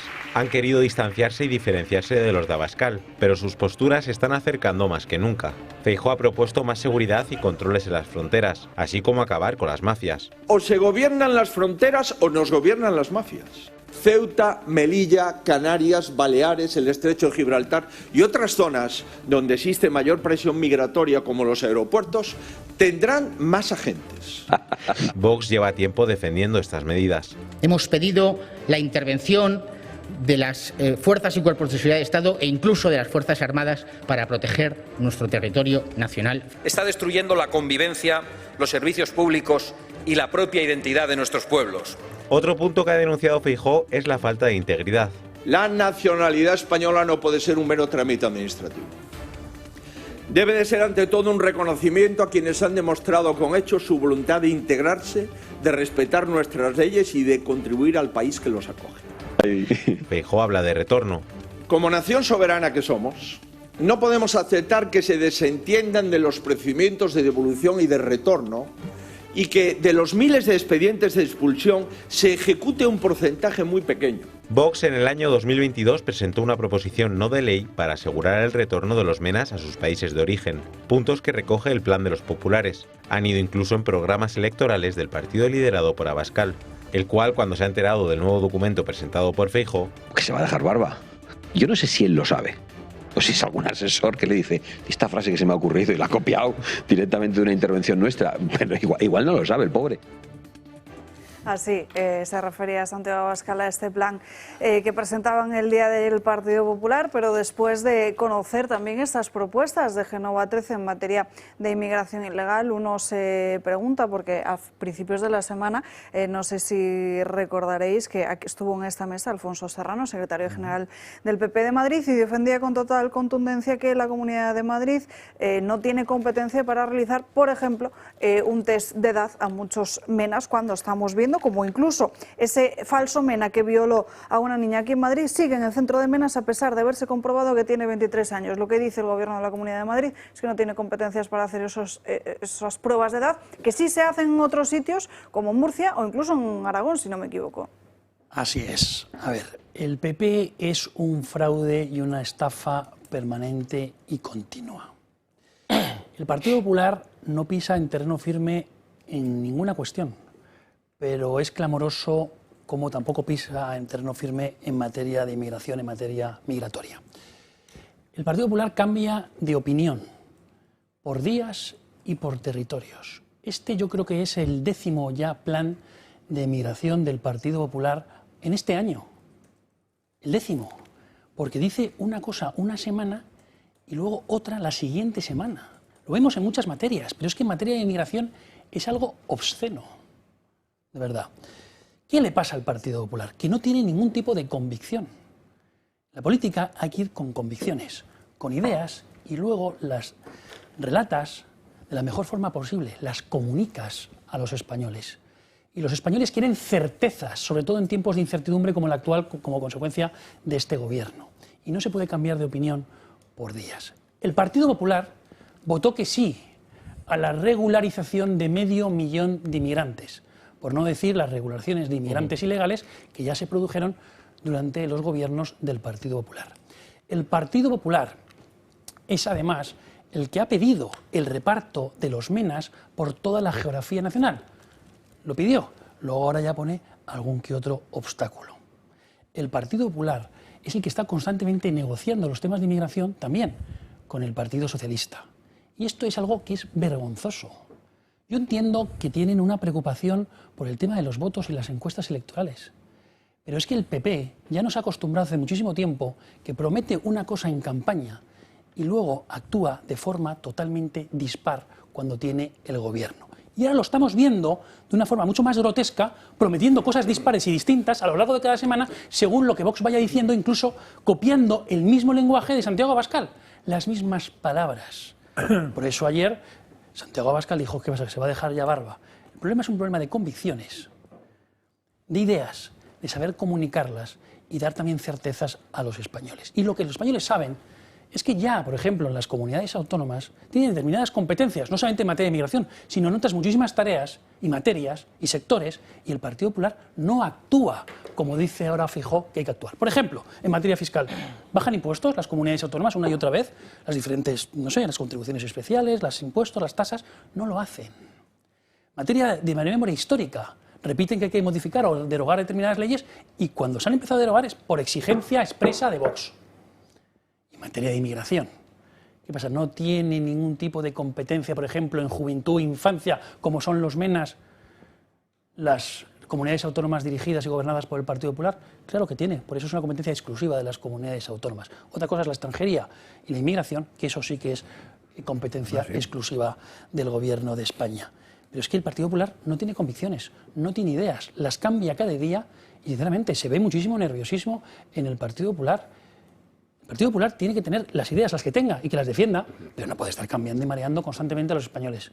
Y, sinceramente, que tiene las ideas muy claras en materia de inmigración y también, por ejemplo, en materia de nacionalidad, ahora que quiere cambiar. Nosotros mismos hemos llevado multitud de iniciativas en las Cortes Generales y también en los gobiernos autonómicos en materia de extranjería, en materia de inmigración y en materia de nacionalidad, y el Partido Popular nunca ha querido apoyar nuestras iniciativas, por ejemplo, de mayores requisitos, mayores exigencias para que los inmigrantes ya regularizados, por ejemplo, puedan acceder a la nacionalidad española. Y votan sistemáticamente que no, votan con la izquierda.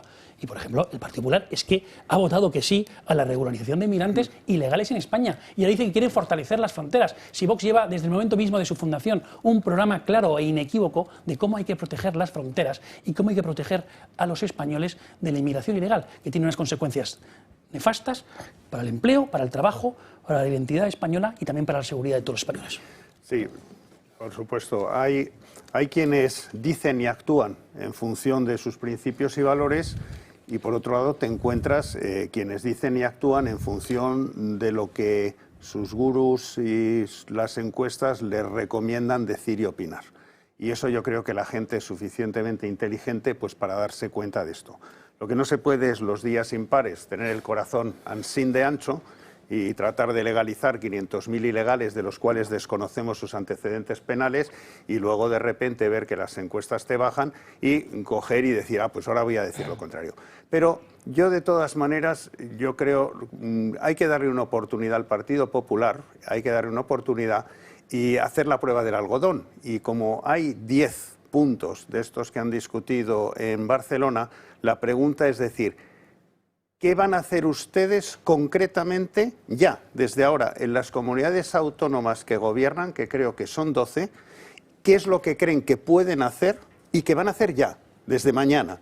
Para simplemente confirmar esa voluntad que en estos momentos explicitan, y aquellas cosas que no pueden hacer mañana, ¿cómo van a presionar tanto en Europa como en el gobierno local para cambiar y conseguir hacerlo? Es decir, esto que no se nos quede como la Agenda 2030.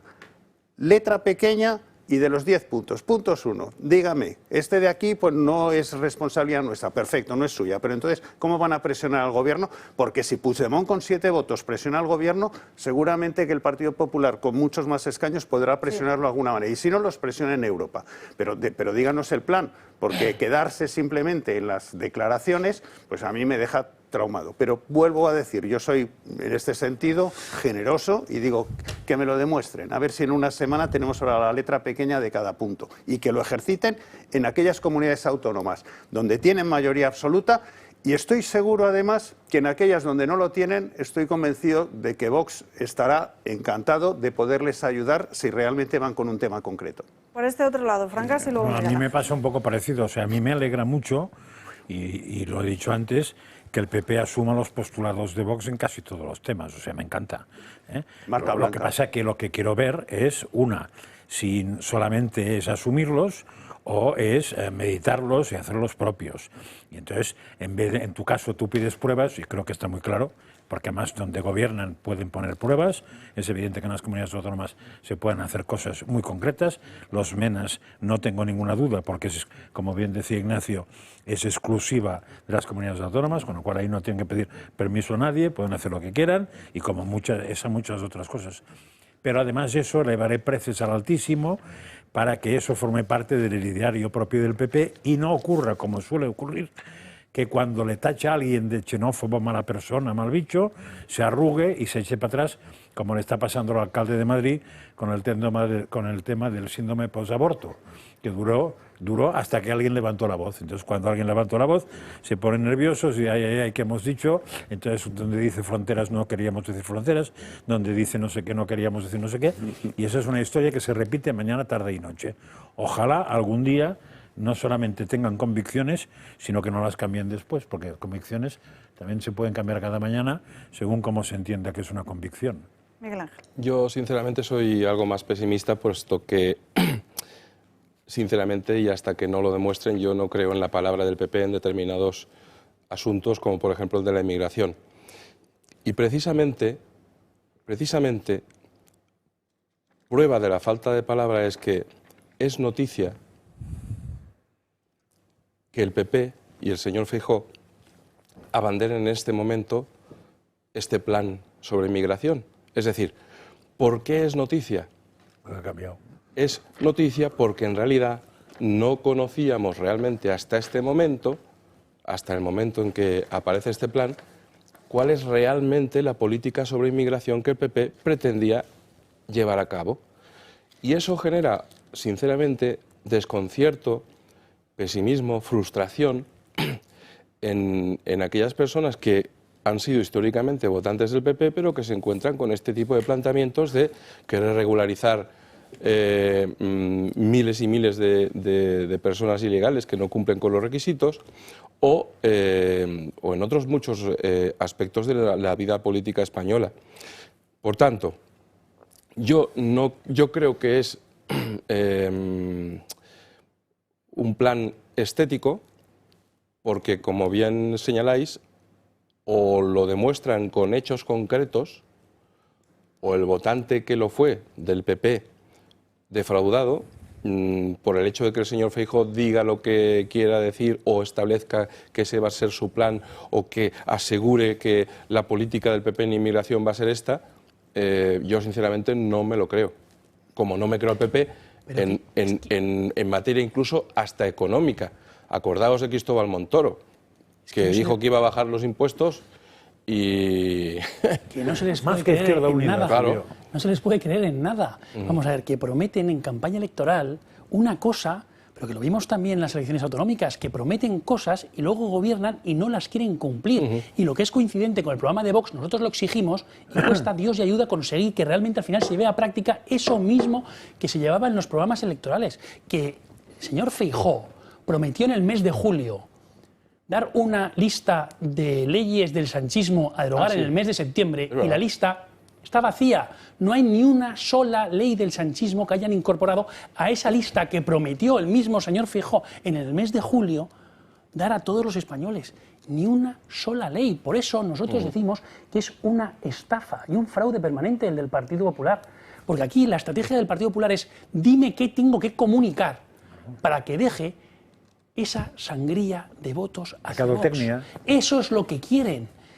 Eso es lo que quiere. Incluso el que se ha encantado también es el Partido Socialista, porque sabe que el PP no va a hacer nada de eso. No va a hacer nada de eso. Y eso es lo que necesita el bipartidismo, que se retroalimenta. Porque está el acuerdo superior en Europa. Claro. Y además ya lo hemos visto lo mismo respecto a la inmigración, lo que ha sucedido en Alemania.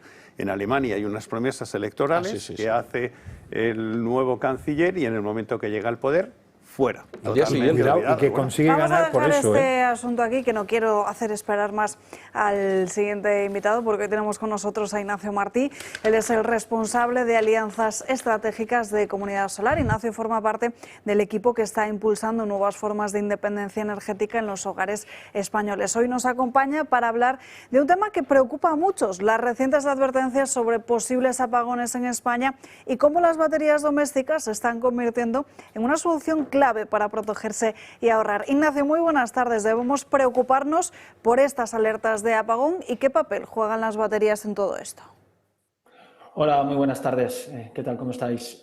Pues sí, habría que preocuparse y sobre todo protegerse. Dadas las advertencias de posibles apagones, dado pues, que el sistema eléctrico español no está preparado para estas variaciones de tensiones y por eso supone un riesgo en el suministro energético. Pues para ello, para protegerse, lo mejor es combatirlo con baterías. Las baterías lo que hacen, tienen una doble función. Uno es activar un sistema de respaldo por si hay algún corte de luz y la vivienda y el negocio poder tener energía durante ese periodo de apagón y también durante el resto de año, cuando no haya apagón, ahorrar. ¿Y cómo lo hace? Pues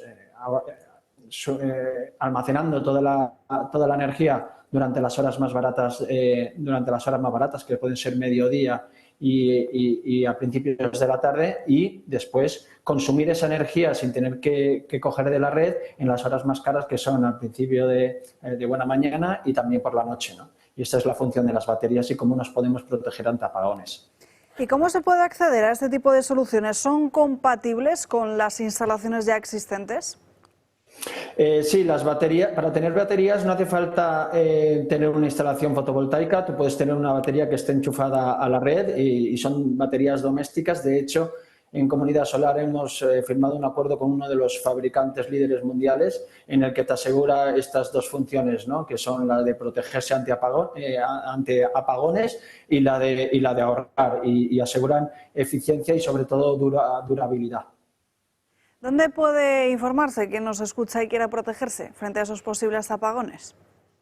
Pues directamente desde nuestra página web en comunidadsolar.es y también desde el teléfono 980 28 12, y cualquiera de nuestros asesores les podrá atender de la mejor forma, no solo por el tema de las baterías, sino también para informarles qué pueden hacer y consejos prácticos por si hay algún apagón. Pues Ignacio, muchísimas gracias por estar con nosotros en directo, que os llamen cuanto antes. Muchísimas gracias a vosotros y buenas tardes. Nos vamos a ir nosotros a la última pausa de publicidad del día de hoy. Enseguida volvemos.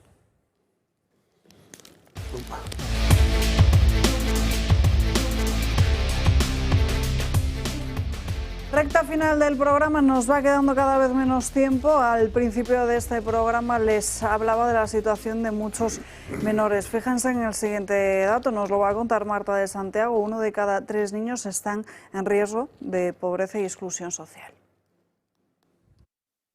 Un nuevo estudio de Save the Children en la investigación Pobreza Infantil, llamado El coste que Europa no puede permitirse, señala que el gobierno de Pedro Sánchez debería sacar de la pobreza a 895 niños cada día durante los próximos 5 años para cumplir con el compromiso prometido en la ONU en 2015 de reducir a la mitad la proporción de niños en riesgo de pobreza para 2030. Por todo esto, la ONG ha advertido de que España, con el gobierno de Pedro Sánchez, es el segundo país con mayor riesgo de exclusión social para la infancia de la Unión Europea, con 1 de cada 3 niños en riesgo. Hablando de datos, 10 años después de formalizar el compromiso con la Unión Europea y a 5 años para que se alcance la fecha máxima, la tasa de pobreza y riesgo de exclusión infantil apenas ha mejorado. En 2015 era del 34,4% y en 2025 seguía siendo del 34,1%. Hay que tener en cuenta que los niños que viven bajo el umbral de la pobreza tienen peor salud, un menor acceso a educación y menos probabilidades de poder encontrar empleo, lo que puede crear un círculo vicioso de pobreza que puede durar generaciones. Save the Children ya ha solicitado medidas a las administraciones públicas españolas para combatir directamente la pobreza infantil, entre las que se encuentran incrementar el acceso a prestaciones con una mayor automatización, simplificar la burocracia o mejorar las rentas mínimas. Bueno, recordarán cómo hace unos años, porque aquí se lo hemos estado contando, cómo desde el propio presidente del gobierno aseguró que se comprometía precisamente a erradicar o tratar de luchar contra toda esa pobreza o esa situación de muchos menores en nuestro país. Esa tasa, fíjense que no es que se haya reducido, sino todo lo contrario, ha aumentado. Mientras tanto, donde pone el ojo el Ejecutivo es en el aborto. Ya ha iniciado Moncloa los trámites para blindar este aborto, esta muerte del no nacido en la Constitución. El gobierno de Sánchez inicia los trámites para blindar el derecho al aborto en la Constitución. Iniciar el trámite requiriendo el dictamen al Consejo de Estado, que es el órgano consultivo del Gobierno de España, para iniciar la reforma constitucional e incorporar el blindaje de la interrupción voluntaria del embarazo en el artículo 43 de nuestra Constitución. En Moncloa consideran que hay que dar este paso frente a una ola reaccionaria que dicen solo busca recortar los derechos de las mujeres. La ola reaccionaria nos está llevando a una retroacción de los derechos y a un retroceso importante, a un recorte de sus derechos. Este es un primer paso. Sin embargo, sacar adelante la reforma es algo muy complicado. Primero, el texto debe ser sometido al veredicto del Consejo de Estado y después pasar el examen en el Congreso. Y una vez en la Cámara Baja, su aprobación exigirá el apoyo de 3/5. Esto es el apoyo de al menos 210 diputados. Es decir, que sería necesario el respaldo del PP para que salga adelante. Sin embargo, los populares ya han mostrado su rechazo. El Ejecutivo además señala directamente a Madrid y ha anunciado que requerirá a la comunidad un registro de médicos objetores para que cumpla la ley. Y me gustaría además que un partido de Estado como es el Partido Popular le exija a la presidenta de la Comunidad de Madrid a cumplir con la ley. Y la ley lo que dice es que tiene que hacer un registro de objetores en relación con la interrupción voluntaria del embarazo. Sin embargo, la presidenta madrileña es tajante al respecto. Ante esta negativa, la ministra Mónica García ha amenazado a la presidenta con llevarla a los tribunales y le da un mes para el registro de objetores. He informado en el Consejo de Ministros el camino de las acciones legales mediante el requerimiento formal que vamos a realizarle a la Comunidad de Madrid. La ley se cumple. Punto. Pero aunque el Gobierno saque pecho e intente reafirmarse en su agenda feminista, lo cierto es que no le dan los números para aprobar esta reforma. Algo que ha tenido incluso que recordarle su propio socio de Gobierno. Dicen desde Podemos que el Ejecutivo solo juega a los titulares. El problema es que ahora mismo no hay números. Creo que es un titular. Y ustedes saben perfectamente que el Gobierno, pues estos meses, ante la falta de iniciativa política, juega a los titulares y... Bueno, ya escuchaban a Mónica García en esa rueda de prensa después del Consejo de Ministros asegurando que el Ministerio de Sanidad activaba desde ayer martes ese procedimiento para que Madrid, Aragón y Baleares elaborasen ese registro de objetores de conciencia al aborto con un requerimiento formal que, si no tiene respuesta en el plazo de un mes, dará paso a un contencioso, a un proceso contencioso en los tribunales para que, según Mónica García, les obligue un juez. Dice la ministra de Sanidad que este registro no es algo opcional, no es una ocurrencia, sino que es una obligación legal. No sé, Miguel Ángel, te lo pregunto directamente a ti, si esta herramienta se puede llevar a cabo, la de hacer listas negras de médicos, Mira, cuando además va en contra de su propio juramento hipocrático. Claro, mi opinión, sin perjuicio de que es una cuestión que, a mi juicio, es más constitucional o sobre derechos fundamentales, yo creo que no, o sea, siempre que se ha ejercido el derecho a la objeción de conciencia, acordados en el tema del servicio militar, en cualquier otro tipo de, o sea, en cualquier otro ámbito en el que se ha ejercido el derecho a la objeción de conciencia, no se ha conculcado, es decir, no se ha obstaculizado ese ejercicio, el ejercicio de ese derecho con la creación de listados o registros concretos en los que alguien, por el hecho de ejercitar ese derecho, precisamente se vea penado y aparezca en un concreto listado. A mi juicio, como siempre, es un debate ideológico de la izquierda y sinceramente, o lamentablemente, si esto va al Constitucional, ahí no se acabará el asunto. ¿Por qué? Porque tendremos que ir de nuevo al Tribunal de Justicia de la Unión Europea para defender los derechos de aquellos doctores, aquellos médicos, aquellos que no quieran o que vaya en contra de sus principios el practicar el aborto.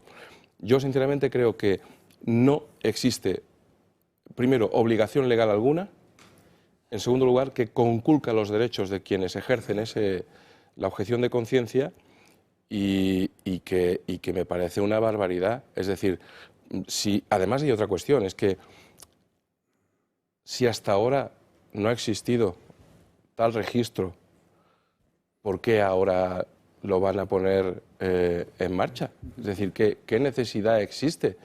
Quien quiere practicar el aborto realmente hoy en día lo puede realizar en cualquier centro que lo lleve a cabo. Señalar a los médicos por esto me parece una barbaridad. Francas.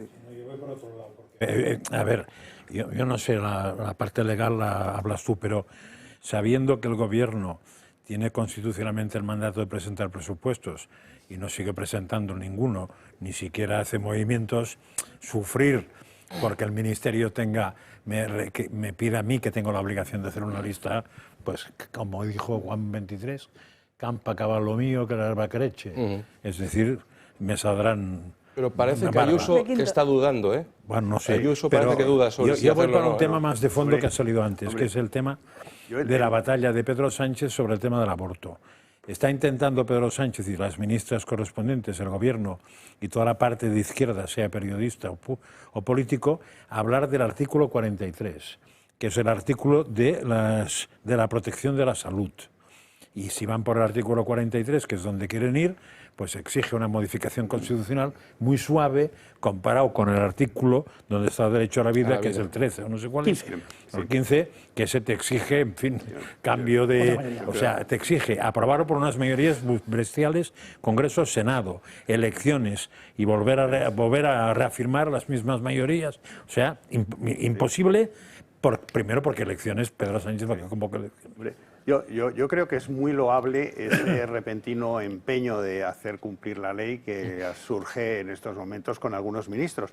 Pero hablando de obligaciones legales, por ejemplo, yo les propondría al Gobierno que hicieran un registro de todas aquellas entidades educativas en Cataluña y en otros sitios donde tienen la obligación de educar en el 25% en castellano, y entonces saber cuántos objetores educativos en estos momentos se encuentran para poder disponer de esa lista y tenerla en cuenta y que la hagan pública. Es decir, pero este tipo de objetores lingüísticos, diría, que están incumpliendo la ley y que también les presionaran de la misma manera que se trata de presionar en estos momentos a la Comunidad de Madrid.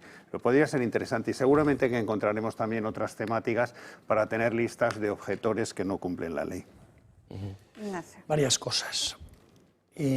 Clama al cielo y hierve la sangre de cualquier bien nacido, de cualquier español bien nacido, que España sea la nación, o la segunda nación de la Unión Europea, con mayor exclusión social y riesgo de pobreza para los niños, para la juventud, para los niños. Y claman más al cielo cuando, además, se están recaudando más impuestos que nunca, con impuestos confiscatorios, asfixiando a las familias españolas. Y encima hay un dispendio absoluto y total todos los días de dinero público para cuestiones que no reportan ningún bien a los españoles, como es, por ejemplo, con la inmigración ilegal. Es más, que lastran los derechos de los españoles.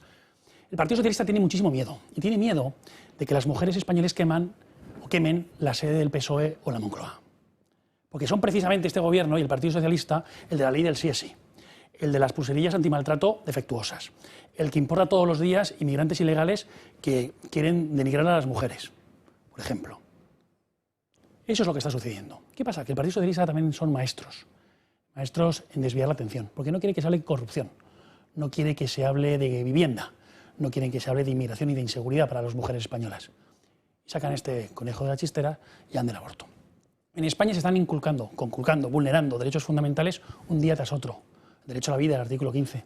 El derecho, por ejemplo, a la educación, en el artículo 27, y a la libre elección, por ejemplo, de los padres. El derecho a la vivienda, que es un precepto también en el artículo 47 del texto constitucional, constantemente vulnerado, secuestrado por los poderes públicos y el Partido Socialista a la cabeza. Esto es lo que está sucediendo. Necesitan hablar del aborto, porque creen que así a lo mejor las mujeres no van a quemar la sede del Partido Socialista después de las afrentas constantes a las mujeres por parte del gobierno de Sánchez y el Partido Socialista en particular. Esto es lo que realmente teme el Partido Socialista. Por otro lado, el tema de la objeción de conciencia. Nuestro texto constitucional solamente permite la objeción de conciencia del servicio militar en el 32, y eso es el constitucionalizado. Lo que pasa es verdad que cualquier ley que ampare la objeción de conciencia se tiene que respetar. El Gobierno no lo quiere tampoco hacer. Sobre el tema de la modificación constitucional, claro, es que ellos consideran que con 3/5 del Congreso y 3/5 del Senado y luego un referéndum se lo pide una 10ª parte de los españoles, lo va a conseguir. Y no es verdad. No lo va a conseguir. Lo que pasa es que quiere ese debate. Y ese debate más va a ser largo. Porque acaban de aprobar ayer el anteproyecto de ley de reforma constitucional. Un anteproyecto de reforma constitucional. Todavía está en anteproyecto, luego llegará como proyecto y luego se tendrá que tomar en consideración y luego en su caso enmiendas y luego 3/5 del Congreso y luego se irá al Senado y otra vez la misma tramitación y finalmente 3/5 del Senado. Y sabe que eso no lo va a tener. Lo que pasa es que quiere poner el foco durante muchísimo tiempo en eso y no en otras cuestiones que están sangrando al pueblo español. Como por ejemplo el tema del separatismo, el tema del campo, el asunto de la vivienda, el tema de la inmigración y la inseguridad que sufren las mujeres. De eso no quiere hablar y necesita de vez en cuando estos mantras y estos temas para desviar el asunto, que es un tema crucial, como es el derecho a la vida, pero lo que quiere es que las mujeres españolas no quemen la sede del PSOE y de la Moncloa. La TV1 ya cogió ayer el tema y las tertulias de la noche a las de la mañana, claro. Aborto, sí, es que, mañana, tarde y noche, o sea, vamos a tener... ¿Qué cosas ves, Franca? Hasta agotar, sí. Porque necesitan estos temas. Les vamos a seguir dedicando a estos temas más minutos y más espacio en otros días porque desde luego son importantísimos, pero es que nos va quedando menos de 7 minutos y hay otro de los momentos más comentados de estas últimas horas que no hemos comentado todavía aquí, que es el de Donald Trump contra España por ese escaso margen de gasto del PIB en defensa. No estoy nada contento con España. Son el único país que no aumentó su tasa al 5%. El resto de países de la OTAN sí lo subió al 5%. Y a España le está yendo muy bien a nuestras espaldas. Así que no estoy feliz con España. España recibe protección y... ya sabes. Mira, España está en el medio geográficamente. Es decir, les vas a proteger aunque no quieras. Lo estás protegiendo por dónde están ubicados, porque ¿qué vas a hacer? ¿Pasar por los otros países y atacar España? De hecho, estaba pensando en darles un castigo comercial a través de los aranceles. Creo que podría hacerlo. Nos vamos ya con Sandro Meco de En Dos Continentes.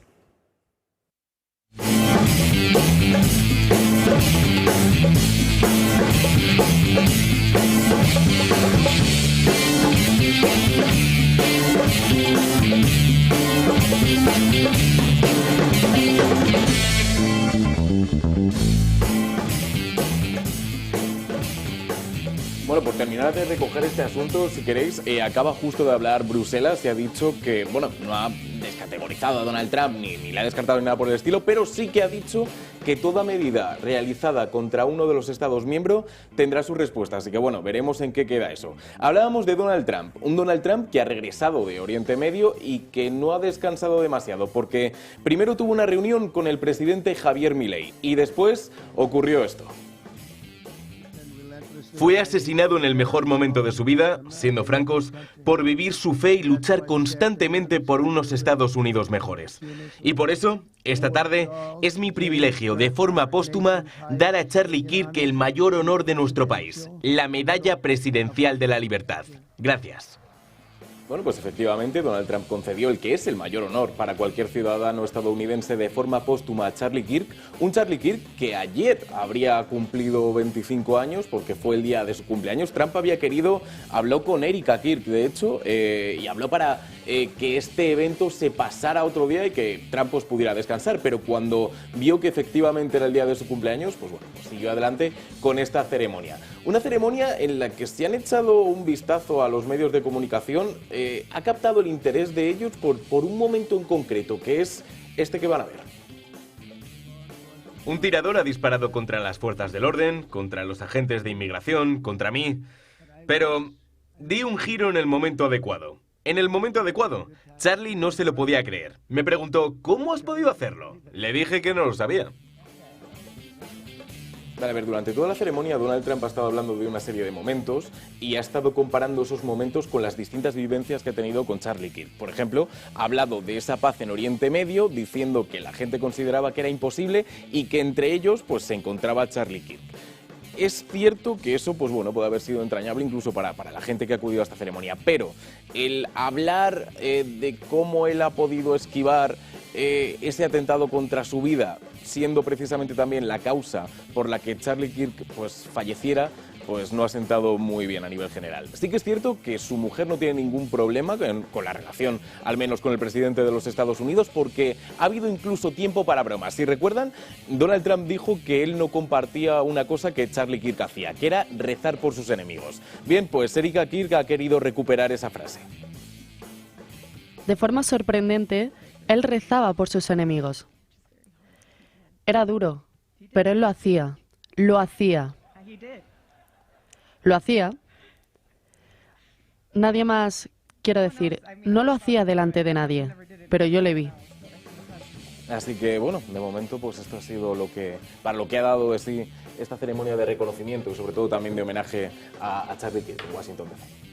Nos queda un poquito menos de 2 minutos. No sé si alguno de la mesa quiere comentar precisamente ese enfado de Estados Unidos con España por ese gasto en defensa. Marcos. Bueno, yo creo que aquí estamos, o por lo menos el gobierno que tenemos está muy inspirado en el Lazarillo de Tormes y en la picaresca. Y lo que pasa es que, lógicamente, eso le puede funcionar en clave doméstica, pero cuando está metido con gente seria y gente que no es de escuela diplomática, sino que viene de la rama empresarial como Donald Trump, pues esas cosas no valen, y si creen que se pueden pitorrear de Donald Trump como suelen hacer aquí con la oposición y estas cosas, pues no le va a salir. Yo creo que la desgracia es que al final España va a pagar por la ineptitud y la chulería del que tenemos en la Moncloa, y eso es muy triste. Y ha empezado. A ver, no es fácil eso, pero esta mañana las tertulias me hace gracia porque decían que Trump no puede hacer. Me da la sensación de que Trump puede hacer lo que le dé la gana, y después ya veremos qué pasa. O sea, puede poner aranceles a España independientemente de la Unión Europea, o por la vía directa de decir si os gusta bien y si no también, o por la vía indirecta de aceite, vino, no sé qué, y tema solucionado. Yo estoy de acuerdo contigo que nos va a tocar, vamos, estamos pagando, y hace tiempo, por el desastre de este personaje, estamos pagando mucho, y otros muchísimo. No hay tiempo para más. Gracias a todos por acompañarnos a lo largo de esta mañana aquí en Dando Caña. Sandro, debemos esta noche en 2 continentes, y a todos ustedes les invitamos que nos sigan a través de todas nuestras redes sociales para estar pendiente de la información de última hora, pero también para volver a vivir los mejores momentos de los diferentes programas de esta casa. Por lo demás, gracias como siempre por su confianza, por mantenerse al otro lado de la pantalla, y les invitamos a que les esperamos aquí mañana a las 12 puntuales como siempre. Que pasen un feliz jueves. Adiós.